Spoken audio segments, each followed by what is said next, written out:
I skipped my dream job to stay home with his mom, but at the family barbecue he announced our divorce with a toast. "She's been a great temp," his sister laughed. I clinked my glass, then handed him a package that destroyed his career. The call came at 2:47 a.m. on a Tuesday. I remember the exact time because I was staring at the ceiling, unable to sleep after another one of Taylor's emergency work meetings that ran until midnight. His phone buzzed against the nightstand and I watched him fumble for it in the darkness. "Mom fell again," he whispered, his voice thick with panic. "She's in the hospital." I was already reaching for my robe before he finished the sentence. That's who I was then, the woman who moved first, questioned later. The woman who believed that love meant sacrifice and sacrifice meant silence. Before we dive deeper into how I plan my perfect revenge, I want to thank you for being here. If you believe that sacrifice and loyalty deserve better than betrayal, please consider subscribing. It's free and helps us reach more women who need to hear this. Now let's see how this unfolds. The hospital smelled like disinfectant and broken dreams. Taylor's mother, Eleanor, lay in the sterile bed looking smaller than I'd ever seen her. Her hip was fractured, but the real damage was deeper.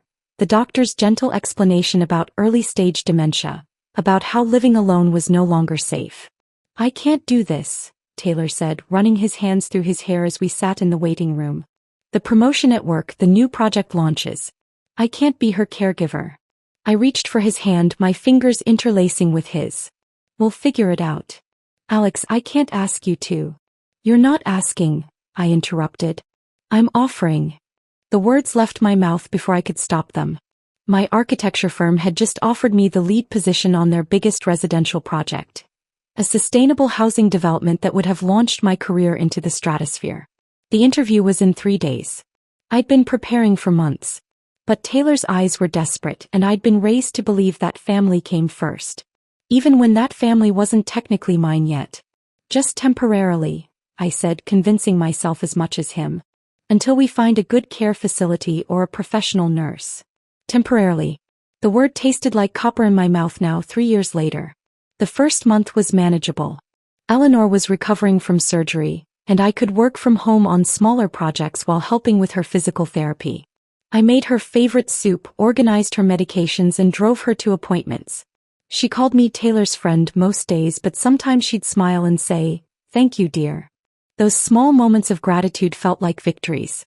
But as weeks melted into months, my laptop gathered dust. Client calls went unanswered. The architecture firm hired someone else for the lead position. Someone who could commit, they said. Someone who wasn't playing house with their boyfriend's mother. Taylor's work demands increased. He'd leave early, come home late, and spend weekends catching up at the office. I understood. His promotion was important. We needed the money, especially now that I wasn't contributing financially. "You're amazing," he'd tell me, kissing my forehead before rushing out the door. "I don't know what we'd do without you." I lived on those words like they were oxygen. The changes in him were subtle at first. He'd check his phone during dinner, smiling at messages I couldn't see. His work trips became more frequent. Conferences in cities I'd never heard him mention before.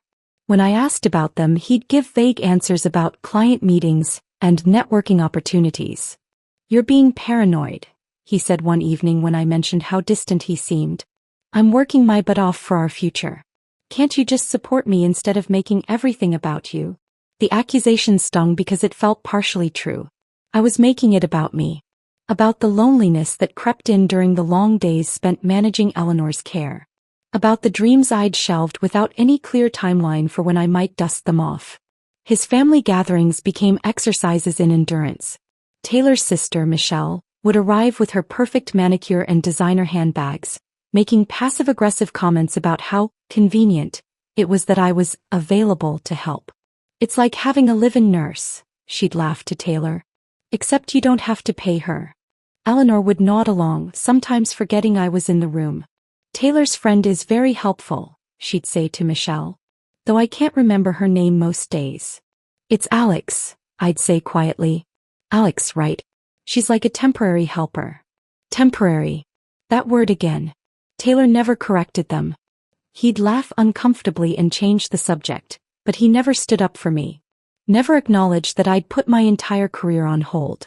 Never mentioned that I was his girlfriend of 4 years, not just some random woman who'd wandered into their lives. The breaking point came on a Thursday night in November.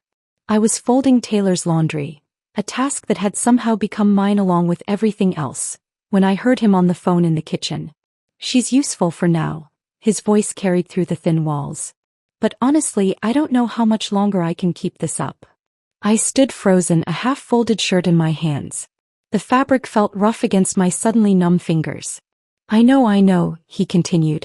"But the situation at home is complicated. She's been handling everything with Mom and I can't just, well, you understand." There was a pause. Then laughter. Taylor's laughter. "Trust me, I'm working on it." The shirt fell to the floor. I bent to pick it up, my movements mechanical, robotic. Something fundamental had shifted inside me, not broken but hardened. Like water turning to ice. I didn't confront him.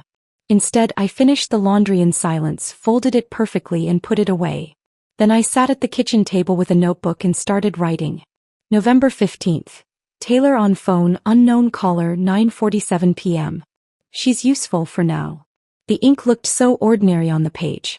Just blue lines forming letters, forming words, forming the beginning of the end. I wasn't planning revenge yet. I was planning survival. Because for the first time in 3 years, I realized I'd been living in someone else's story, playing a character I'd never auditioned for. The temporary helper. The useful woman. But useful things, I realized, could be replaced. And temporary things eventually came to an end. Grace's name first floated into our conversations like smoke. Subtle, almost invisible, but impossible to ignore once you noticed it.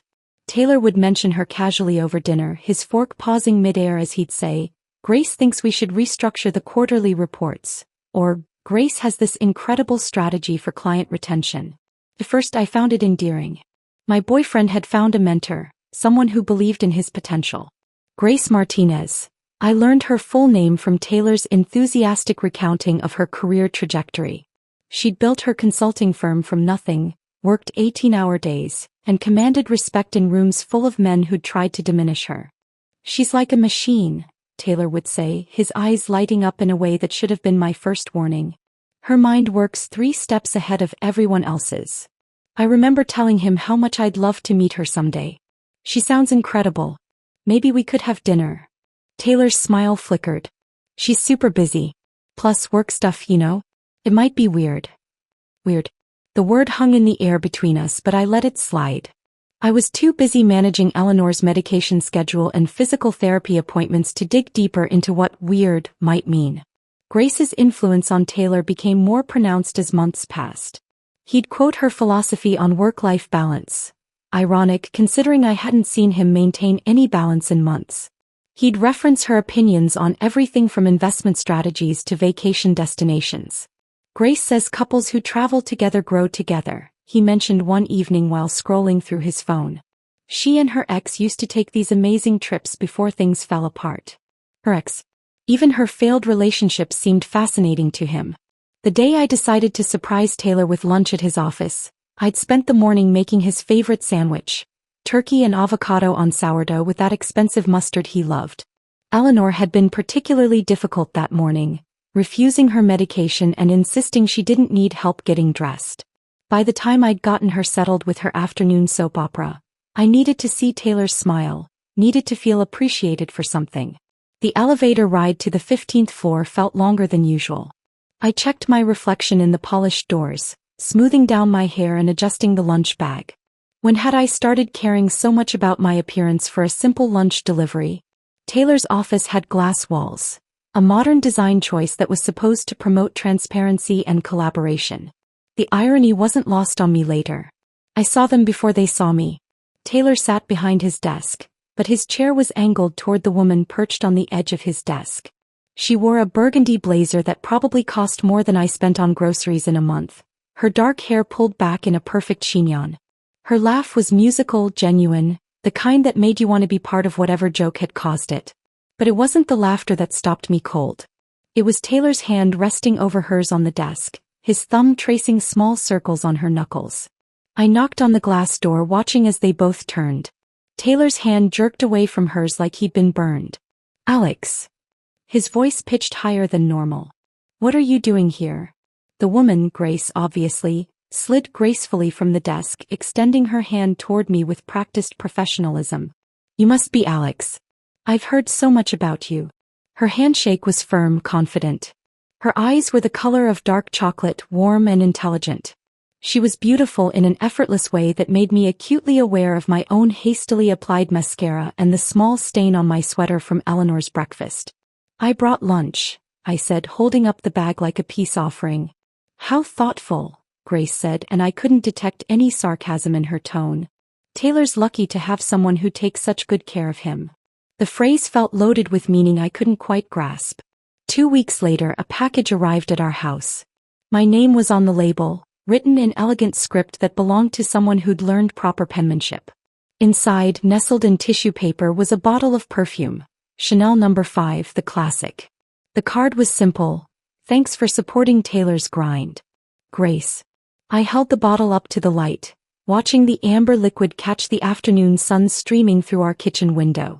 It was thoughtful, expensive, completely inappropriate. But what made my hands shake wasn't the gift itself. It was the scent that wafted up when I removed the cap. I'd smelled it before, lingering on Taylor's coat collar after his late nights at the office. I'd assumed it was from a client meeting, maybe dinner at an upscale restaurant.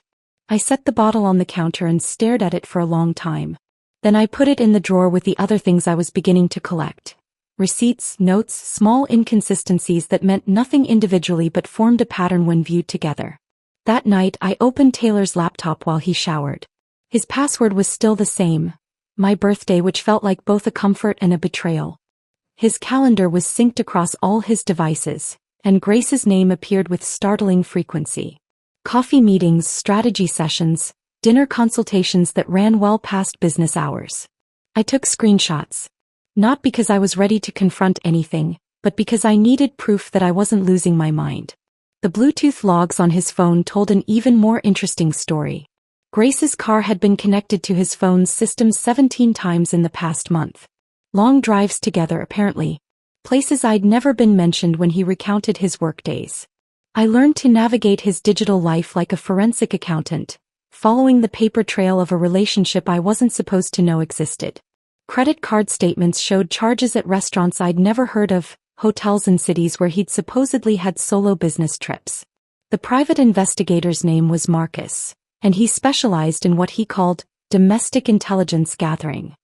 His office was in a nondescript building downtown, and he had the kind of forgettable face that probably served him well in his line of work.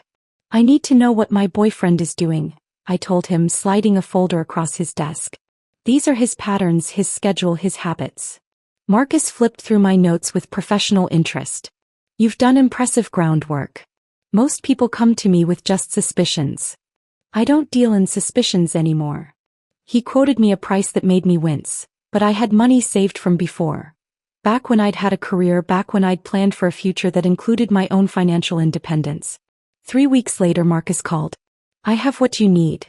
The video was time-stamped 3:47 p.m. on a Tuesday. Hotel elevator security footage, grainy but clear enough. Taylor and Grace stepped into the elevator together, maintaining professional distance for exactly 4 seconds. Then her hand was on his chest, his mouth was on hers, and they were kissing with the desperate intensity of people who'd been waiting all day for that moment. I watched it 3 times. On the third viewing, I realized I was smiling. Not because I was happy, but because finally, I had confirmation that I wasn't crazy. That the woman who'd sent me perfume as a thank you gift had been marking her territory all along. That the woman behind the curtain wasn't just pulling strings in Taylor's career. She was pulling him away from me. The smile that had been my companion for weeks never wavered as I watched the security footage one final time. That night, I began planning with the precision of an architect designing a cathedral. Every beam calculated, every angle measured, every potential stress point reinforced. When Taylor burst through the front door 3 days later, practically vibrating with excitement, I was seasoning chicken for dinner. Babe, I got the promotion. He swept me into a hug that lifted my feet off the ground. Senior Vice President. Can you believe it? I let myself be spun around, laughing in all the right places. That's incredible. I'm so proud of you. We should celebrate. Big time. His eyes were bright with success and something else. Relief, maybe. What do you think about hosting a barbecue? This weekend? Get the whole family together. Perfect. The words sang in my mind, but I kept my expression appropriately surprised. This weekend? That's pretty short notice. Come on, you're amazing at this stuff. Besides, it's not like you have anything else going on. The casual cruelty of that statement should have stung, but I'd moved beyond pain. I was operating in a different emotional territory now, one where his words were just data points in my growing file. Of course, I said, reaching up to kiss his cheek. I'll make it perfect. And I would. I spent the next 48 hours in a state of controlled creativity. The guest list was easy. Taylor's parents, his sister Michelle and her husband, a few colleagues from work. And Grace, naturally. She'd been included in family events with increasing frequency, her presence normalized to the point where no one questioned it anymore. The seating arrangement took careful consideration. I placed Grace directly across from Taylor, where she could see his face clearly. Michelle and her husband flanked Taylor's parents, positioned to witness everything. I assigned myself the chair closest to the house, close enough to make my strategic exit when needed. The menu was Taylor's favorites. Grilled chicken with my special marinade, corn salad, those little potatoes he loved. I even made his mother's famous chocolate cake, though she'd never actually taught me the recipe. I'd figured it out through trial and error during the early days of our relationship, back when I'd still believed effort equaled love. The black envelope waited in the kitchen drawer like a loaded weapon.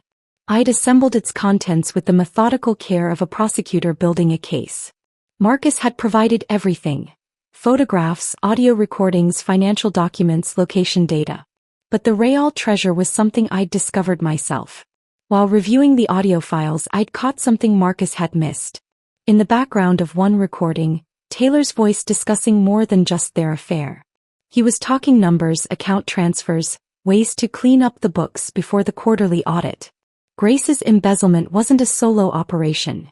It was a duet. I'd spent my own money to verify the financial irregularities, hiring a forensic accountant who confirmed what the recordings suggested. Grace had been siphoning funds from client accounts, and Taylor had been helping her cover the digital trail. Saturday arrived with perfect weather, clear skies, gentle breeze, the kind of day that made you believe in new beginnings. I woke before dawn, not from anxiety but from anticipation.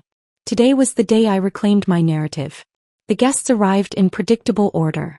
Taylor's parents first, punctual and formal. Michelle and her husband next, bearing expensive wine and air kisses. The colleagues trickled in throughout the afternoon, men in polo shirts and women in sundresses, all eager to celebrate Taylor's success. Grace arrived last, carrying a bottle of champagne and wearing a yellow dress that made her look like sunshine. She hugged me with apparent warmth, whispering, "Thank you for including me. I know family events are special." "You're practically family," I replied, and meant it in ways she couldn't imagine. The afternoon unfolded like a perfectly orchestrated performance. I played the gracious hostess, ensuring drinks stayed full and conversation flowed. Taylor basked in congratulations, his hand finding Grace's shoulder or arm with increasing frequency. Their touches were brief, professional, but I knew what to look for now. Eleanor, Taylor's mother, was having one of her clearer days. She complimented the food, remembered most names, and even asked about my little architecture hobby. I smiled and deflected the way I'd learned to do. As the sun began to set, Taylor stood up, raising his beer bottle. "I want to say something." The conversations quieted, faces turning expectantly toward him. He looked confident, comfortable, a man who'd finally gotten everything he wanted. "This year has been incredible," he began, his voice carrying across the patio. "The promotion, the new opportunities, the chance to work with amazing people." His eyes found Grace's, lingering just a moment too long. "It's taught me what I really need in life." I felt my pulse steady, my breathing calm. "Here it comes." And unfortunately, Taylor's smile turned apologetic, his gaze finally landing on me. "Alex, you're not it." The words hung in the air like smoke from the grill. Michelle's sharp intake of breath was audible. Eleanor's face crumpled in confusion. Grace's expression remained carefully neutral, but I caught the slight upturn of her lips. "I think it's time we both moved on," Taylor continued, his voice gaining strength. "You've been great, really. But I need a partner who understands ambition, who can match my energy. Michelle's laugh was the sound of breaking glass. About time someone said it. She's been like a temporary nurse around here anyway. Very temporary, Eleanor added, her voice carrying the casual cruelty that old age sometimes permits. I stood up slowly, my wine glass catching the last rays of sunlight. The moment stretched, everyone waiting for tears, for anger, for the scene they expected. Tad, I smiled. You're absolutely right, Taylor. I raised my glass in a mock toast. To new beginnings. The clink of glass against glass was delicate, almost musical. Then I reached into my pocket and withdrew the black envelope. Before we celebrate too much, I said, my voice carrying across the suddenly quiet patio, you'll want to open this. Taylor's confidence flickered. What is it? Consider it a going-away present. He took the envelope with hands that weren't quite steady. As he opened it, I pulled out my phone, scrolling to the audio file I'd queued up hours ago. The first photograph made his face go pale. The second made his hands shake. By the time he reached the financial documents, his breathing had become shallow and rapid. Alex, where did you get this? I pressed play on my phone, turning the volume up high. Grace's voice filled the evening air, breathy and intimate. Taylor, yes, oh God, yes. Michelle's wine glass hit the patio stones with a sharp crack. Eleanor's fork clattered against her plate. The colleagues exchanged glances, some reaching for their phones. But the audio file wasn't finished. Grace's voice faded, replaced by Taylor's own words. We need to move the Henderson account funds by Thursday. Can you adjust the timestamp on the transfer? Make it look like it happened last month. The silence that followed was deafening. Grace's face had gone ashen, her champagne bottle forgotten on the table. The affair was almost disappointing, I said conversationally, as if discussing the weather. But the embezzlement? That was truly creative. Taylor's mouth opened and closed soundlessly. Grace started to stand, but I held up my hand. I wouldn't leave just yet. The police should be here soon. Taylor's mouth moved like a fish gasping for air, but no coherent words emerged. Just fragments. Alex, you don't understand, and this isn't what it looks like, and we can work this out. I watched him with the detached fascination of someone observing an animal at the zoo. The man who'd dismissed my concerns as paranoia, who'd called me clingy for asking simple questions, was now drowning in his own panic. How long have you been recording us? Grace's voice cut through Taylor's stammering, sharp and controlled despite the circumstances. Long enough, I replied, my finger hovering over my phone screen. Actually, let me check my messages. I sent a few texts while you were both having your little moment. The first text had gone to David Martinez, Grace's business partner and the company's chief financial officer. The message was simple. You need to see this. Emergency. Grace has been stealing. Attached were 3 of the most damning audio files. The second text went to Detective Sarah Chin, whom I'd met through Marcus. She specialized in white-collar crime and had been very interested in the evidence I'd gathered. It's happening now. 1247 Maple Street. Both suspects present. Taylor's face went from pale to gray. You called the police? I called the appropriate authorities, I corrected. There's a difference. Michelle finally found her voice, though it came out as a strangled whisper. Alex, what the hell is going on? Taylor's been helping his girlfriends steal money from their clients, I explained conversationally. Oh, and they've been sleeping together for months. In case that wasn't clear from the audio. Grace stood abruptly, her chair scraping against the patio stones. This is entrapment. You can't record private conversations without consent. I smiled, pulling out another document from the envelope. Actually, I can. Single-party consent state. I was present for most of these recordings. The ones I wasn't present for? Well, those were obtained through legal surveillance methods by a licensed private investigator. Her confidence cracked slightly. You're bluffing. Am I? I held up my phone again. Would you like me to play the recording from last Tuesday? The one where you specifically mention moving money, with Taylor's help, to avoid the audit. Grace's carefully constructed composure finally shattered. This is a trap. You manipulated this entire situation. I planned it, I agreed. There's a difference between manipulation and preparation. You two gave me plenty of material to work with. Taylor's father, who'd been silent throughout the revelations, cleared his throat. "Son, is this true?" "Dad, I can explain." "Is it true?" The older man's voice carried decades of authority, the tone he'd probably used when Taylor was a child caught lying about broken windows or stolen cookies. Taylor's shoulders sagged. "It's complicated." "It's really not," I interjected. "Grace steals money. Taylor helps her hide it. They sleep together." The end. Eleanor, who'd been staring at her plate throughout the chaos, finally looked up. Her expression was lucid, focused in a way I hadn't seen in months. "Why would you do this at a family gathering?" The question hung in the air, and for a moment, I felt the weight of every sacrifice I'd made, every dismissive comment I'd endured, every time I'd been treated as invisible. "Because you all treated me like hired help," I said, my voice steady. "For 3 years I put my career on hold to take care of you, Eleanor. I drove you to appointments, managed your medications, cooked your meals, and listened to you forget my name week after week." I reached into my purse and pulled out a folded piece of paper. "Michelle, you called me a temporary helper, and joked about getting free nursing care. Taylor, you told me I had nothing else going on when I questioned your late nights." The paper made a crisp sound as I unfolded it. "So here's my resignation letter, along with an itemized bill for 3 years of unpaid caregiving services." Eleanor took the paper with shaking hands. Her eyes widened as she scanned the numbers. $37,000? "That's below market rate for live-in care," I said. I was generous. Taylor lurched forward. "Alex, you can't be serious. We're family." "No," I said firmly. "We were never family. I was convenient. I was useful. I was temporary." The sound of car doors slamming in the driveway cut through the tension. Blue and red lights painted the fence, casting eerie shadows across the patio.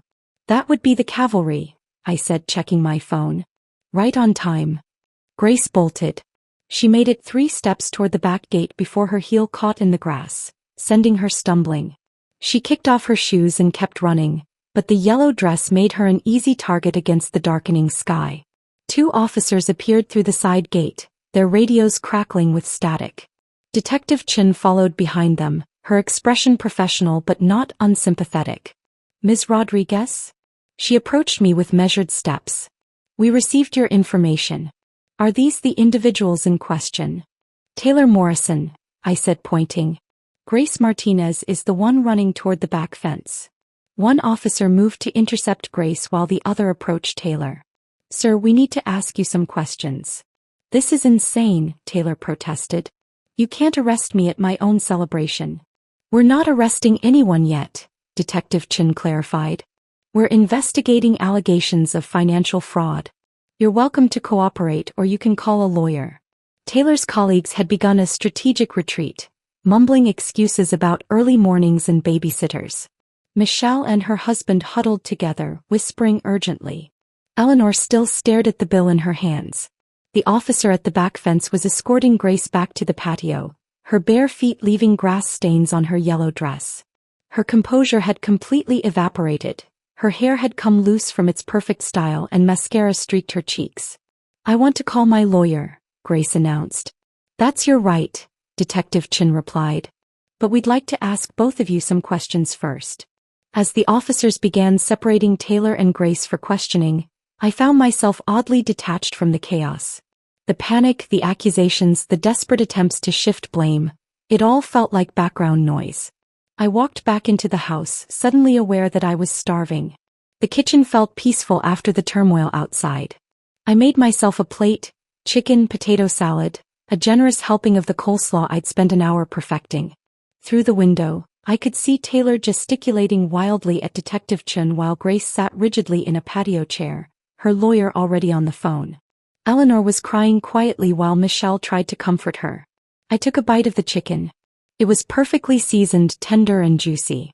All that careful preparation hadn't been wasted after all. For the first time in 3 years, I ate without worrying about anyone else's needs. I didn't jump up to refill drinks or clear plates. I didn't monitor Eleanor's medication schedule or deflect uncomfortable questions. I just sat at my kitchen island, watched the circus outside through my window and enjoyed my meal.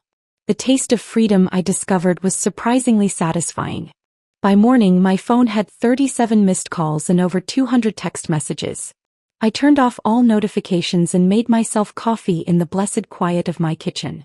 Outside, the media circus was just beginning, though I didn't know it yet. The first call I actually answered was from Marcus, my private investigator. "Alex, you need to see the news." I turned on the television to find my own face staring back at me from Channel 7's morning show. The headline read, "Local woman exposes cheating husband at family barbecue." They were showing clips. Someone had filmed the entire confrontation and uploaded it to social media. "I didn't release that footage," I told Marcus. "I know. Someone at the party did. It's everywhere. Twitter, TikTok, YouTube. You're trending." By noon the video had 3 million views. The comments section was split between people calling me a hero and others questioning my methods. I read them with detached curiosity, like studying reviews of a movie I'd never seen. The doorbell rang constantly. Reporters, I assumed, though I never answered. I watched from my bedroom window as news vans lined the street. Neighbors I'd barely spoken to in 3 years were giving interviews on my front lawn. Mrs. Peterson from next door told Channel 4, "She was always so quiet. Such a dedicated caregiver." I had no idea what was really going on. Quiet. The word followed me everywhere now. Grace's business began disintegrating within hours. David Martinez, her business partner, released a statement distancing the company from her actions. By Wednesday, 3 major clients had terminated their contracts. By Friday, the company's stock had dropped 60%. I found a perverse satisfaction in watching the financial reports. Grace had built her empire on the premise that she was untouchable, too smart to be caught. Now analysts on business shows were dissecting her downfall with the same clinical precision she'd once applied to other people's failures. She tried to control the narrative through a carefully orchestrated media campaign. Her lawyer arranged interviews where Grace positioned herself as Taylor's victim, claiming he'd manipulated her into the financial crimes. "I was coerced," she told a sympathetic reporter. "He threatened to expose our relationship unless I helped him access client funds. I was afraid for my career, my reputation." Taylor's response came 12 hours later through his own legal team. His statement painted Grace as the mastermind, claiming she'd seduced him into helping her steal money. I watched both interviews from my couch, eating takeout Chinese food and marveling at their shamelessness. They were still performing for each other even now. Still trying to be the smartest person in the room. My phone buzzed with a call from an unknown number. Usually I let them go to voicemail, but something made me answer this one. "Is this Alex Rodriguez?" "Who's asking?" "My name is Carmen Valdez. I'm a nurse at Sunset Manor. I work with Eleanor Morrison." My stomach tightened. "Is she okay?" "She's fine physically. But I wanted to call because, well, I saw the video. I've been working with the Morrison family for 6 months now, and I wanted you to know, I never liked how they treated you." The unexpected kindness in her voice made my throat close up. "Thank you for saying that. You deserved better. What you did for that woman, the care you provided, it was professional level work. They should have been grateful." After hanging up, I sat in my kitchen and cried for the first time since everything began. Not from sadness but from relief. Someone had seen my sacrifice. Someone had witnessed my dedication and recognized its value. That afternoon, I called my lawyer and added a clause to the divorce proceedings. Half of my settlement would go to the National Caregiving Support Foundation. The irony wasn't lost on me. Taylor's infidelity money would fund resources for people like I'd been. The house sold faster than expected. A young couple with dreams and matching coffee mugs, the kind of people Taylor and I used to be. I signed the papers without sentimentality. Every room held memories I didn't want to keep. My new apartment was 1,200 square feet of possibility. No guest room for elderly relatives. No office space for a husband who worked late. Just me and the sound of waves against the rocks below my balcony. I bought plants. Herbs for cooking, flowers for beauty. I filled a bookshelf with novels I'd abandoned mid-chapter 3 years ago. I set up an easel in the corner by the window, something I hadn't done since college. The drawing started as therapy. Simple sketches of the view from my balcony, studies of light on water. I wasn't trying to create art. I was just trying to remember who I'd been before I became someone's caregiver, someone's betrayed girlfriend, someone's revenge story. 3 weeks into my new life, my college roommate Sarah called. "I shared one of your sketches on Instagram," she said without preamble. The one you posted of the lighthouse at sunset. Sarah, I didn't post anything. You sent it to me in a text. Remember? I asked how you were doing and you sent that beautiful drawing with a note about finding peace. I vaguely remembered the text sent late one night when insomnia had driven me to my easel. Anyway, Sarah continued, this gallery owner in Portland saw it and wants to talk to you. Her name is Elena Restrepo. She runs this amazing space downtown. The email arrived that evening, subject line, your work speaks volumes. Elena's message was brief but warm. She'd seen my lighthouse sketch and wanted to discuss including it in an upcoming exhibition called Emergence, Art from Life Transitions. She wasn't offering money or fame, just the chance to be seen as an artist again. I stared at the email for a long time. When was the last time someone had wanted something from me that wasn't about caregiving or sacrifice or making other people's lives easier? I couldn't remember. I crafted my response carefully, professionally, trying to sound like someone who belonged in the art world despite my 3-year absence. But as I typed, I realized I didn't need to pretend. My hiatus from art wasn't a gap in my resume. It was part of my story. The woman who'd drawn that lighthouse wasn't the same person who'd given up her architecture dreams to care for Eleanor Morrison. She was someone who'd learned about dedication, about seeing value in overlooked work, about finding beauty in the spaces between heartbreak and healing. For the first time in years, someone was seeing me not as Taylor's girlfriend or Eleanor's caregiver or Grace's unwitting victim. They were seeing me as Alex, the artist. And that recognition felt like coming home to myself. The gallery opening was on a Thursday evening in October, 6 months after the barbecue that changed everything. I stood in front of my lighthouse sketch, now professionally framed and lit with museum-quality spotlights, watching strangers examine my work with genuine interest. The artist captures something raw here. I overheard a woman in a burgundy coat tell her companion. There's pain but also liberation. Liberation. Yes, that was exactly right. Elena approached with a champagne flute and a smile that reached her eyes. 3 people have asked about purchasing prints. I told them they'd have to speak with you directly. People want to buy my art? The concept still felt surreal. Your art tells a story people recognize, Elena said. Resilience. Transformation. The courage to start over. A young woman approached us, notebook in hand. She introduced herself as a journalist from the Arts Weekly, wanting to interview me about the piece. What inspired this work? She asked, pen poised. I could have given the safe answer. Something about coastal living and natural beauty. That I told the truth. I drew this after leaving a relationship where I'd lost myself. The lighthouse represents finding your way back to who you really are. She scribbled notes enthusiastically. There's been buzz about you online. Some people recognize you from that viral video earlier this year. My stomach tightened slightly, but I kept my voice steady. That was a different chapter of my life. Do you ever regret how you handled that situation? I considered the question seriously. I regret staying silent for so long. I regret not valuing myself sooner. But the way it ended? Well, sometimes the truth needs witnesses. After the interview, I stepped outside for air. The Portland evening was crisp, carrying the scent of rain and coffee from the cafe next door. My phone buzzed with a text from Sarah. Saw the article preview online. You're going to be famous. Famous felt overwhelming, but recognized felt wonderful. A month later, I received an unexpected letter in my mailbox.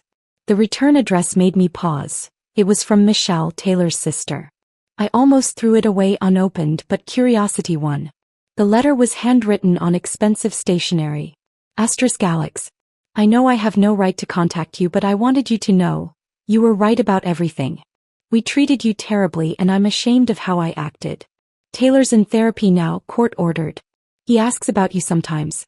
I tell him he lost the best thing that ever happened to him. Mom has good days and bad days. She asks for Taylor's friend who made the good soup, but can't remember why you're not around anymore. Maybe that's a mercy. I hope you're happy wherever you are. Michelle Asterisk. I read it twice, then filed it away. Not because I was holding grudges, but because some chapters needed to stay closed. The real surprise came 3 weeks later. Carmen, Eleanor's nurse, called again. I probably shouldn't be telling you this, she said, but Eleanor had one of her clear moments yesterday. She asked me to find your phone number. What did she want? She said she wanted to thank you. She remembered everything you did for her. The doctor visits, the medications, the way you made her feel safe. He cried, Alex. She said she was sorry for forgetting your kindness. That night I made Eleanor's favorite soup in my small kitchen. I couldn't deliver it to her, but making it felt like closure.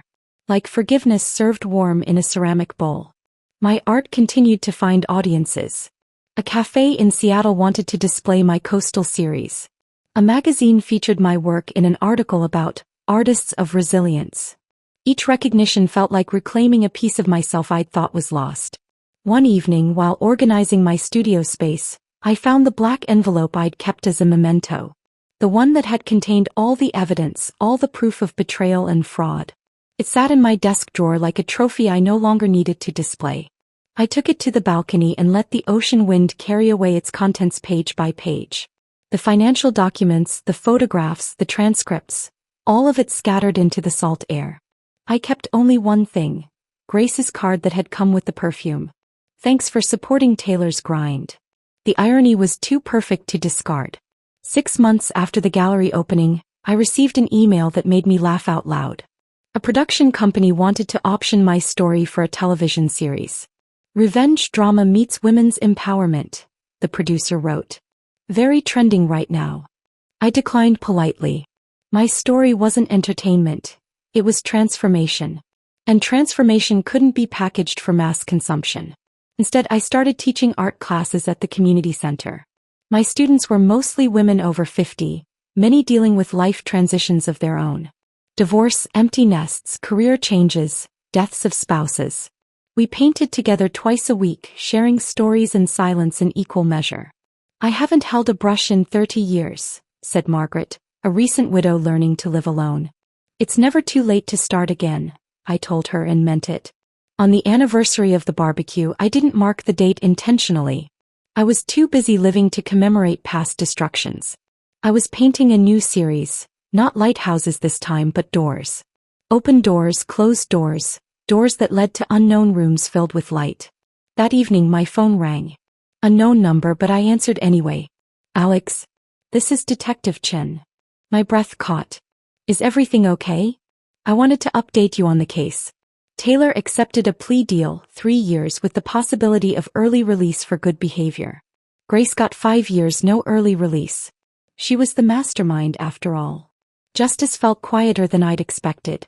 Not triumphant, just complete. Thank you for letting me know. Alex, for what it's worth, you did the right thing. People like that count on others staying silent. After hanging up, I walked to my easel and picked up my brush. The canvas was blank, waiting for whatever came next. I no longer painted from anger or pain or the need to prove anything. I painted from joy. They had called me temporary, disposable, forgettable. But temporary things don't leave lasting marks. Disposable things don't create beauty that outlasts their creators. Forgettable things don't inspire recognition in strangers' eyes. I was never temporary. I was permanent. A woman who endured, who transformed, who emerged from darkness carrying light. And every time I signed my name on a new piece of art, I smiled. Because sometimes the woman they underestimate is the one who gets the last word. And sometimes that word is simply, Alex. If this story of calculated revenge had you on the edge of your seat, hit that like button right now. My favorite part was when Alex handed Taylor that black envelope at his own celebration, knowing exactly what was inside. What was your favorite moment? Drop it in the comments below. Don't miss more thrilling stories like this. Subscribe and hit that notification bell so you never miss an upload. My mother-in-law ruined my wedding dress with red wine. Oops, she whispered with a wicked grin. Every guest saw my humiliation. I disappeared for 20 minutes and came back with something that destroyed her reputation forever. I found the bank statements at 2:47 a.m., scattered across Lauren's mahogany desk like evidence of a crime.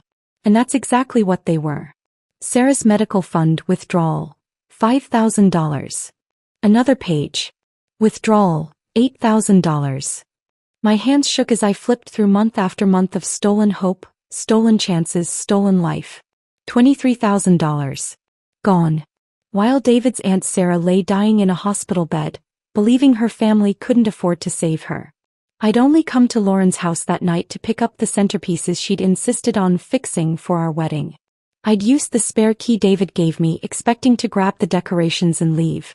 Instead, I stumbled into a nightmare that made every cruel thing Lauren had done to me seem insignificant by comparison. The papers trembled in my hands as I read the final entry. Withdrawal. $2,000 wedding flowers upgrade. She had literally stolen money from her dying sister to make my wedding more elaborate. Not because she cared about my happiness, but because she wanted the perfect backdrop for whatever twisted plan she had brewing. Before we continue with this wedding day revenge, I want to thank you for joining me in sharing stories about standing up to toxic family members. If you believe victims deserve justice and bullies should face consequences, please consider subscribing. It's free and helps us reach more people who need to hear this. Now let's see how this unfolds. That's when I heard her voice drifting from the kitchen phone, crying, desperate, pathetic. Please, Margaret, you have to talk sense into David. That girl is going to ruin everything we've built.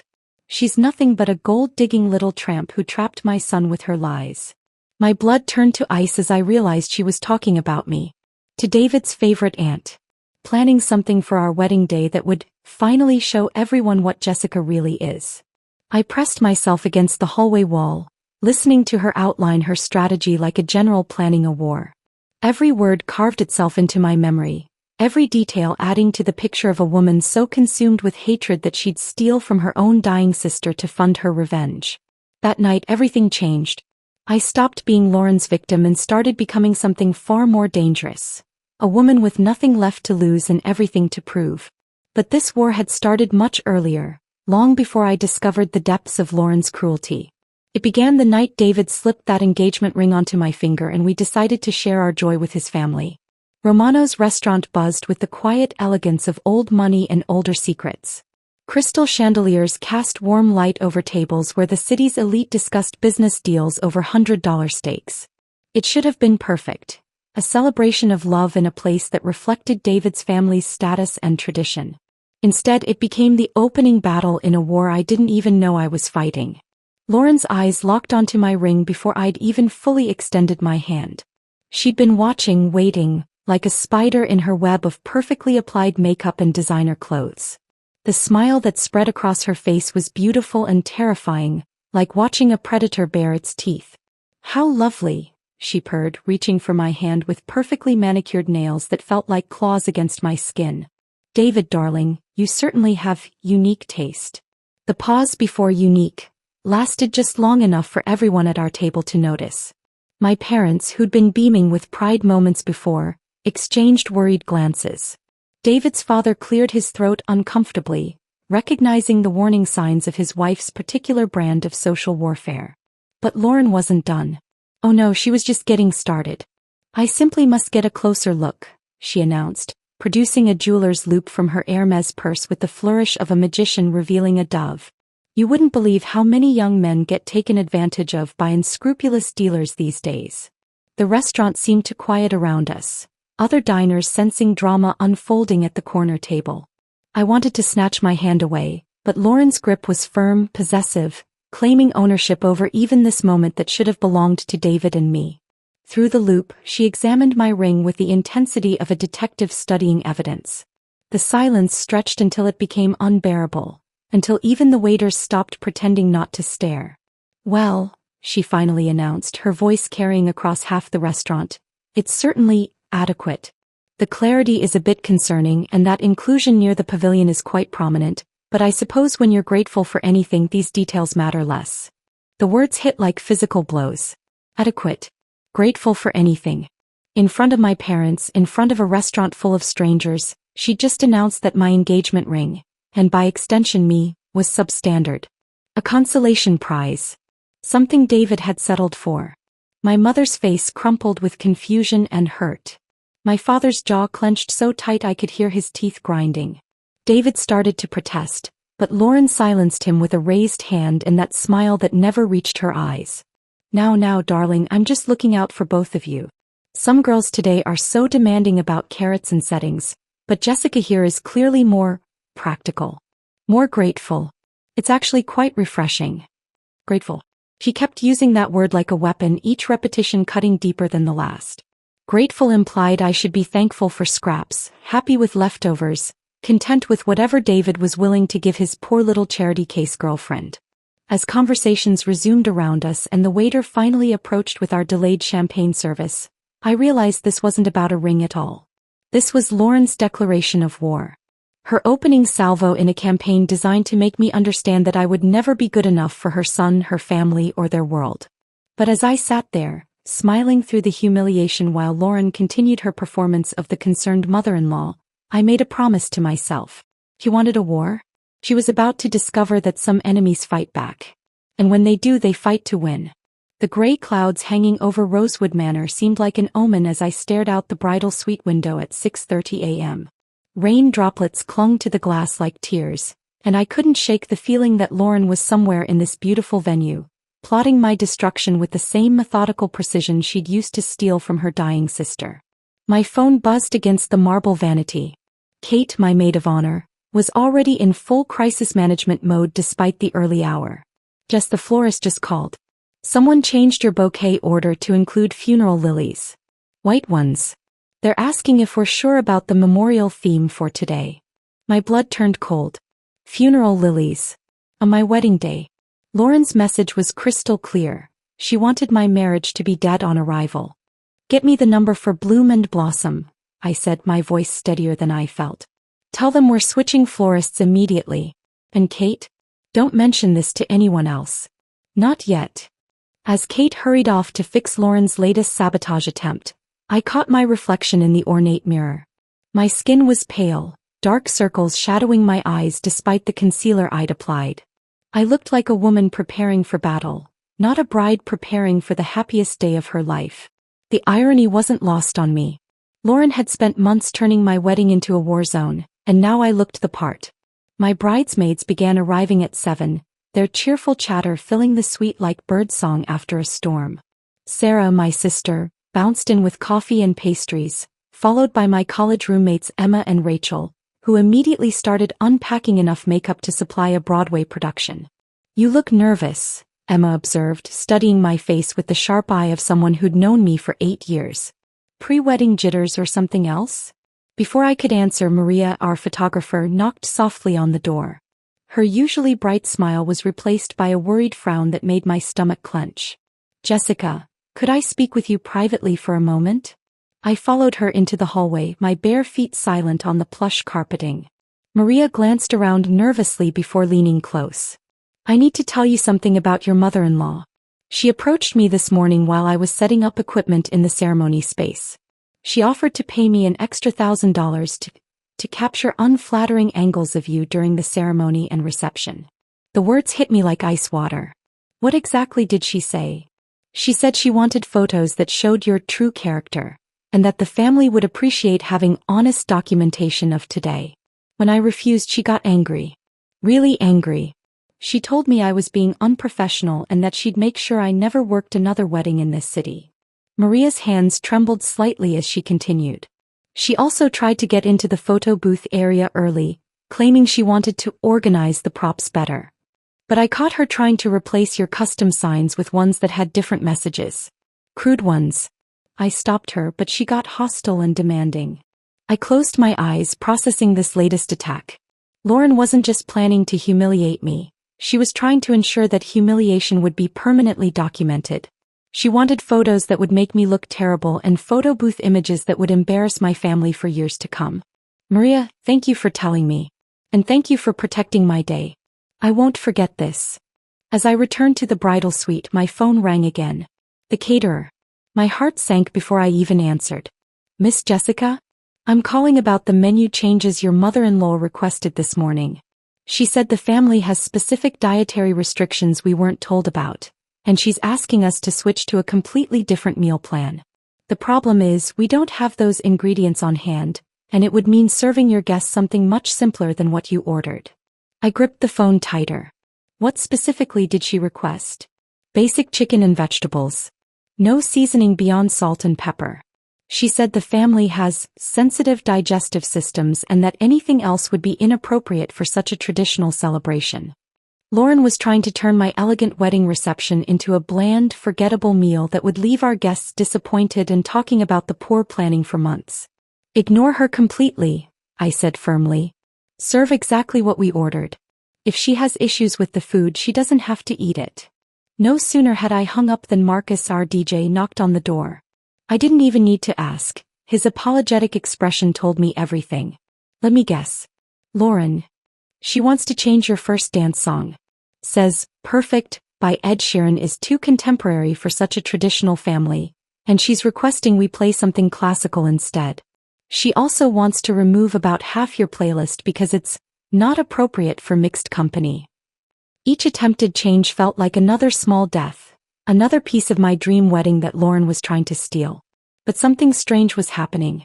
Instead of feeling defeated, I was getting angry. Really angry. And anger I was discovering made me sharp. Marcus, here's what's going to happen. You're going to play every single song on our original playlist. If Lauren approaches you again, you refer her to me. If she becomes difficult, you call venue security. Are we clear? His relieved smile told me I'd said exactly what he needed to hear. Crystal clear. And Jessica? Good for you. I've worked hundreds of weddings and I've never seen anything like this. As the morning progressed, the attacks continued. The makeup artist mentioned that someone had called asking her to use more natural tones that would better suit my complexion. Code for making me look washed out. The hairstylist had received a request to style my hair in a more conservative updo that would hide my face. Even the minister had been contacted with concerns about my readiness for such a sacred commitment. Each incident was small, seemingly innocent when viewed alone. But together they painted a picture of a woman so determined to destroy my wedding day that she was willing to corrupt every vendor, every moment, every detail. By 11 a.m. my bridesmaids had noticed the pattern of phone calls and whispered conversations. Kate pulled me aside as the makeup artist worked on my eyes. Jess, what's really going on? These aren't normal last-minute changes. I met her gaze in the mirror, seeing my own reflection surrounded by the concerned faces of the women who loved me most. These friends had watched me plan this wedding for months, had seen my excitement about every detail Lauren was now trying to destroy. Lauren's trying to sabotage everything, I said quietly. She's been planning this for months. Emma's mouth fell open. But why would she? Because she hates me. She's hated me since the night David proposed, and today is her chance to prove to everyone that I'm not good enough for her son. The room fell silent except for the soft brush of makeup against my skin. My friends exchanged glances, and I could see the moment they shifted from wedding party mode into protective mode. What do you need us to do? Sarah asked, her voice carrying the fierce loyalty that only a sister could provide. Help me get ready. Help me look beautiful. And help me get through today without letting her win. As noon approached and my wedding dress was carefully lifted from its hanger, I felt something settling into place inside me. Lauren thought she was hunting a helpless victim, but she'd made one crucial mistake. She'd given me all morning to prepare for war. The silk of my wedding dress rustled like whispered promises as David and I walked down the aisle together for the first time as husband and wife. Rose petals danced in the air above us, catching the late afternoon sunlight that had finally broken through the morning's gray clouds. Every face in the packed ceremony space beamed with joy and love. Every face except one. Lauren stood in the front row, her hands moving in mechanical applause that looked more like a slow clap of condemnation than celebration. Her smile was perfectly practiced, the kind she'd perfected at decades of charity galas and social functions, but her eyes held something cold and calculating that made my stomach twist despite the overwhelming happiness of the moment. You did it, David whispered against my ear as we paused at the back of the ceremony space, his voice thick with emotion. You're officially stuck with me now, Mrs. Mitchell. I laughed, the sound bright and genuine for the first time in months. For 45 minutes, Lauren had been forced to sit quietly and watch her son choose me over her objections. She'd had to listen to him promise to love, honor, and cherish me in front of 200 witnesses. She'd had to watch him slip my grandmother's ring onto my finger and declare me his wife. But as photographer Maria began organizing us for post-ceremony photos, I caught Lauren checking her watch with the urgency of someone monitoring a countdown timer. When she thought no one was looking, she pulled out her phone and sent a quick text, her fingers moving with practiced efficiency. Where are you going, Mom? David called as Lauren suddenly stepped away from the family grouping. "Just checking on the reception details, sweetheart," she replied, her voice syrupy sweet. "I want everything to be perfect for your special day." She disappeared into the manor house, her heels clicking against the stone pathway with military precision. 20 minutes passed before she returned, and when she did, there was something different about her demeanor. The nervous energy that had surrounded her all morning was gone, replaced by an unsettling calm that reminded me of the eye of a hurricane. The cocktail hour unfolded like a fairy tale despite my growing unease. String quartet music drifted across the terrace as guests mingled among the perfectly manicured gardens, champagne glasses catching the golden light. David's college roommate regaled a group with the story of how David had practiced proposing to his bathroom mirror for 3 weeks before getting the courage to ask me. My sorority sisters surrounded my mother, gushing over photos from my childhood that she'd brought to share. Even Lauren seemed to be playing the part of the gracious mother-in-law, posing for photos with relatives and accepting congratulations on her son's marriage. But I noticed she kept gravitating toward the bar area, engaging the bartender in what appeared to be detailed conversations. "Everything okay?" Kate asked, appearing at my elbow with her maid of honor radar finely tuned to my stress levels. "Just watching Lauren," I murmured, nodding toward where she stood chatting with the bartender while gesturing toward various wine bottles. Kate followed my gaze, her expression darkening. "Want me to go see what she's talking about?" Before I could answer, the wedding coordinator appeared to announce that dinner was ready to be served. Guests began flowing toward the reception hall, their cheerful chatter echoing off the manor's stone walls. David took my hand, squeezing gently as we prepared to make our grand entrance as husband and wife. The reception hall looked like something from a magazine spread. Candlelight flickered from crystal votives on each table, casting dancing shadows across cream-colored linens. The centerpieces, rescued from Lauren's funeral lily sabotage attempt, were elegant arrangements of white roses and baby's breath that seemed to glow in the soft lighting. Our sweetheart table sat elevated on a small platform, giving us a perfect view of our guests and, unfortunately, giving them a perfect view of us. As David and I took our seats to thunderous applause, Lauren made a deliberate show of approaching our table. "My beautiful daughter-in-law," she announced loudly enough for nearby tables to hear, her arms spread wide in an embrace that felt more like a trap closing around me. "You look absolutely radiant." Her fingers traced along the delicate beadwork of my dress bodice, the touch lingering uncomfortably long. "This silk is exquisite," she continued, her voice carrying a strange note of fascination. "So delicate, so pure. It would be absolutely impossible to clean if anything happened to it." David's father shifted uncomfortably in his seat, clearly recognizing something off in his wife's behavior, but David himself just smiled indulgently. "Mom, you're being dramatic again." "Am I?" Lauren's laugh tinkled like breaking glass. "I just want everything to stay perfect for Jessica. Some moments can't be undone, can't be fixed no matter how much money you throw at them." As dinner service began and David's best man, Trevor, stood to deliver his toast, Lauren positioned herself directly behind my chair. I could feel her presence like heat from a fire, could smell her expensive perfume mixing with something else. Wine. She held a glass of deep red Cabernet Sauvignon, the liquid so dark it looked almost black in the candlelight. Trevor's voice filled the reception hall as he spoke about true love and life partnerships, about how he'd watched David transform from a carefree bachelor into a man ready to build a future with the woman he adored.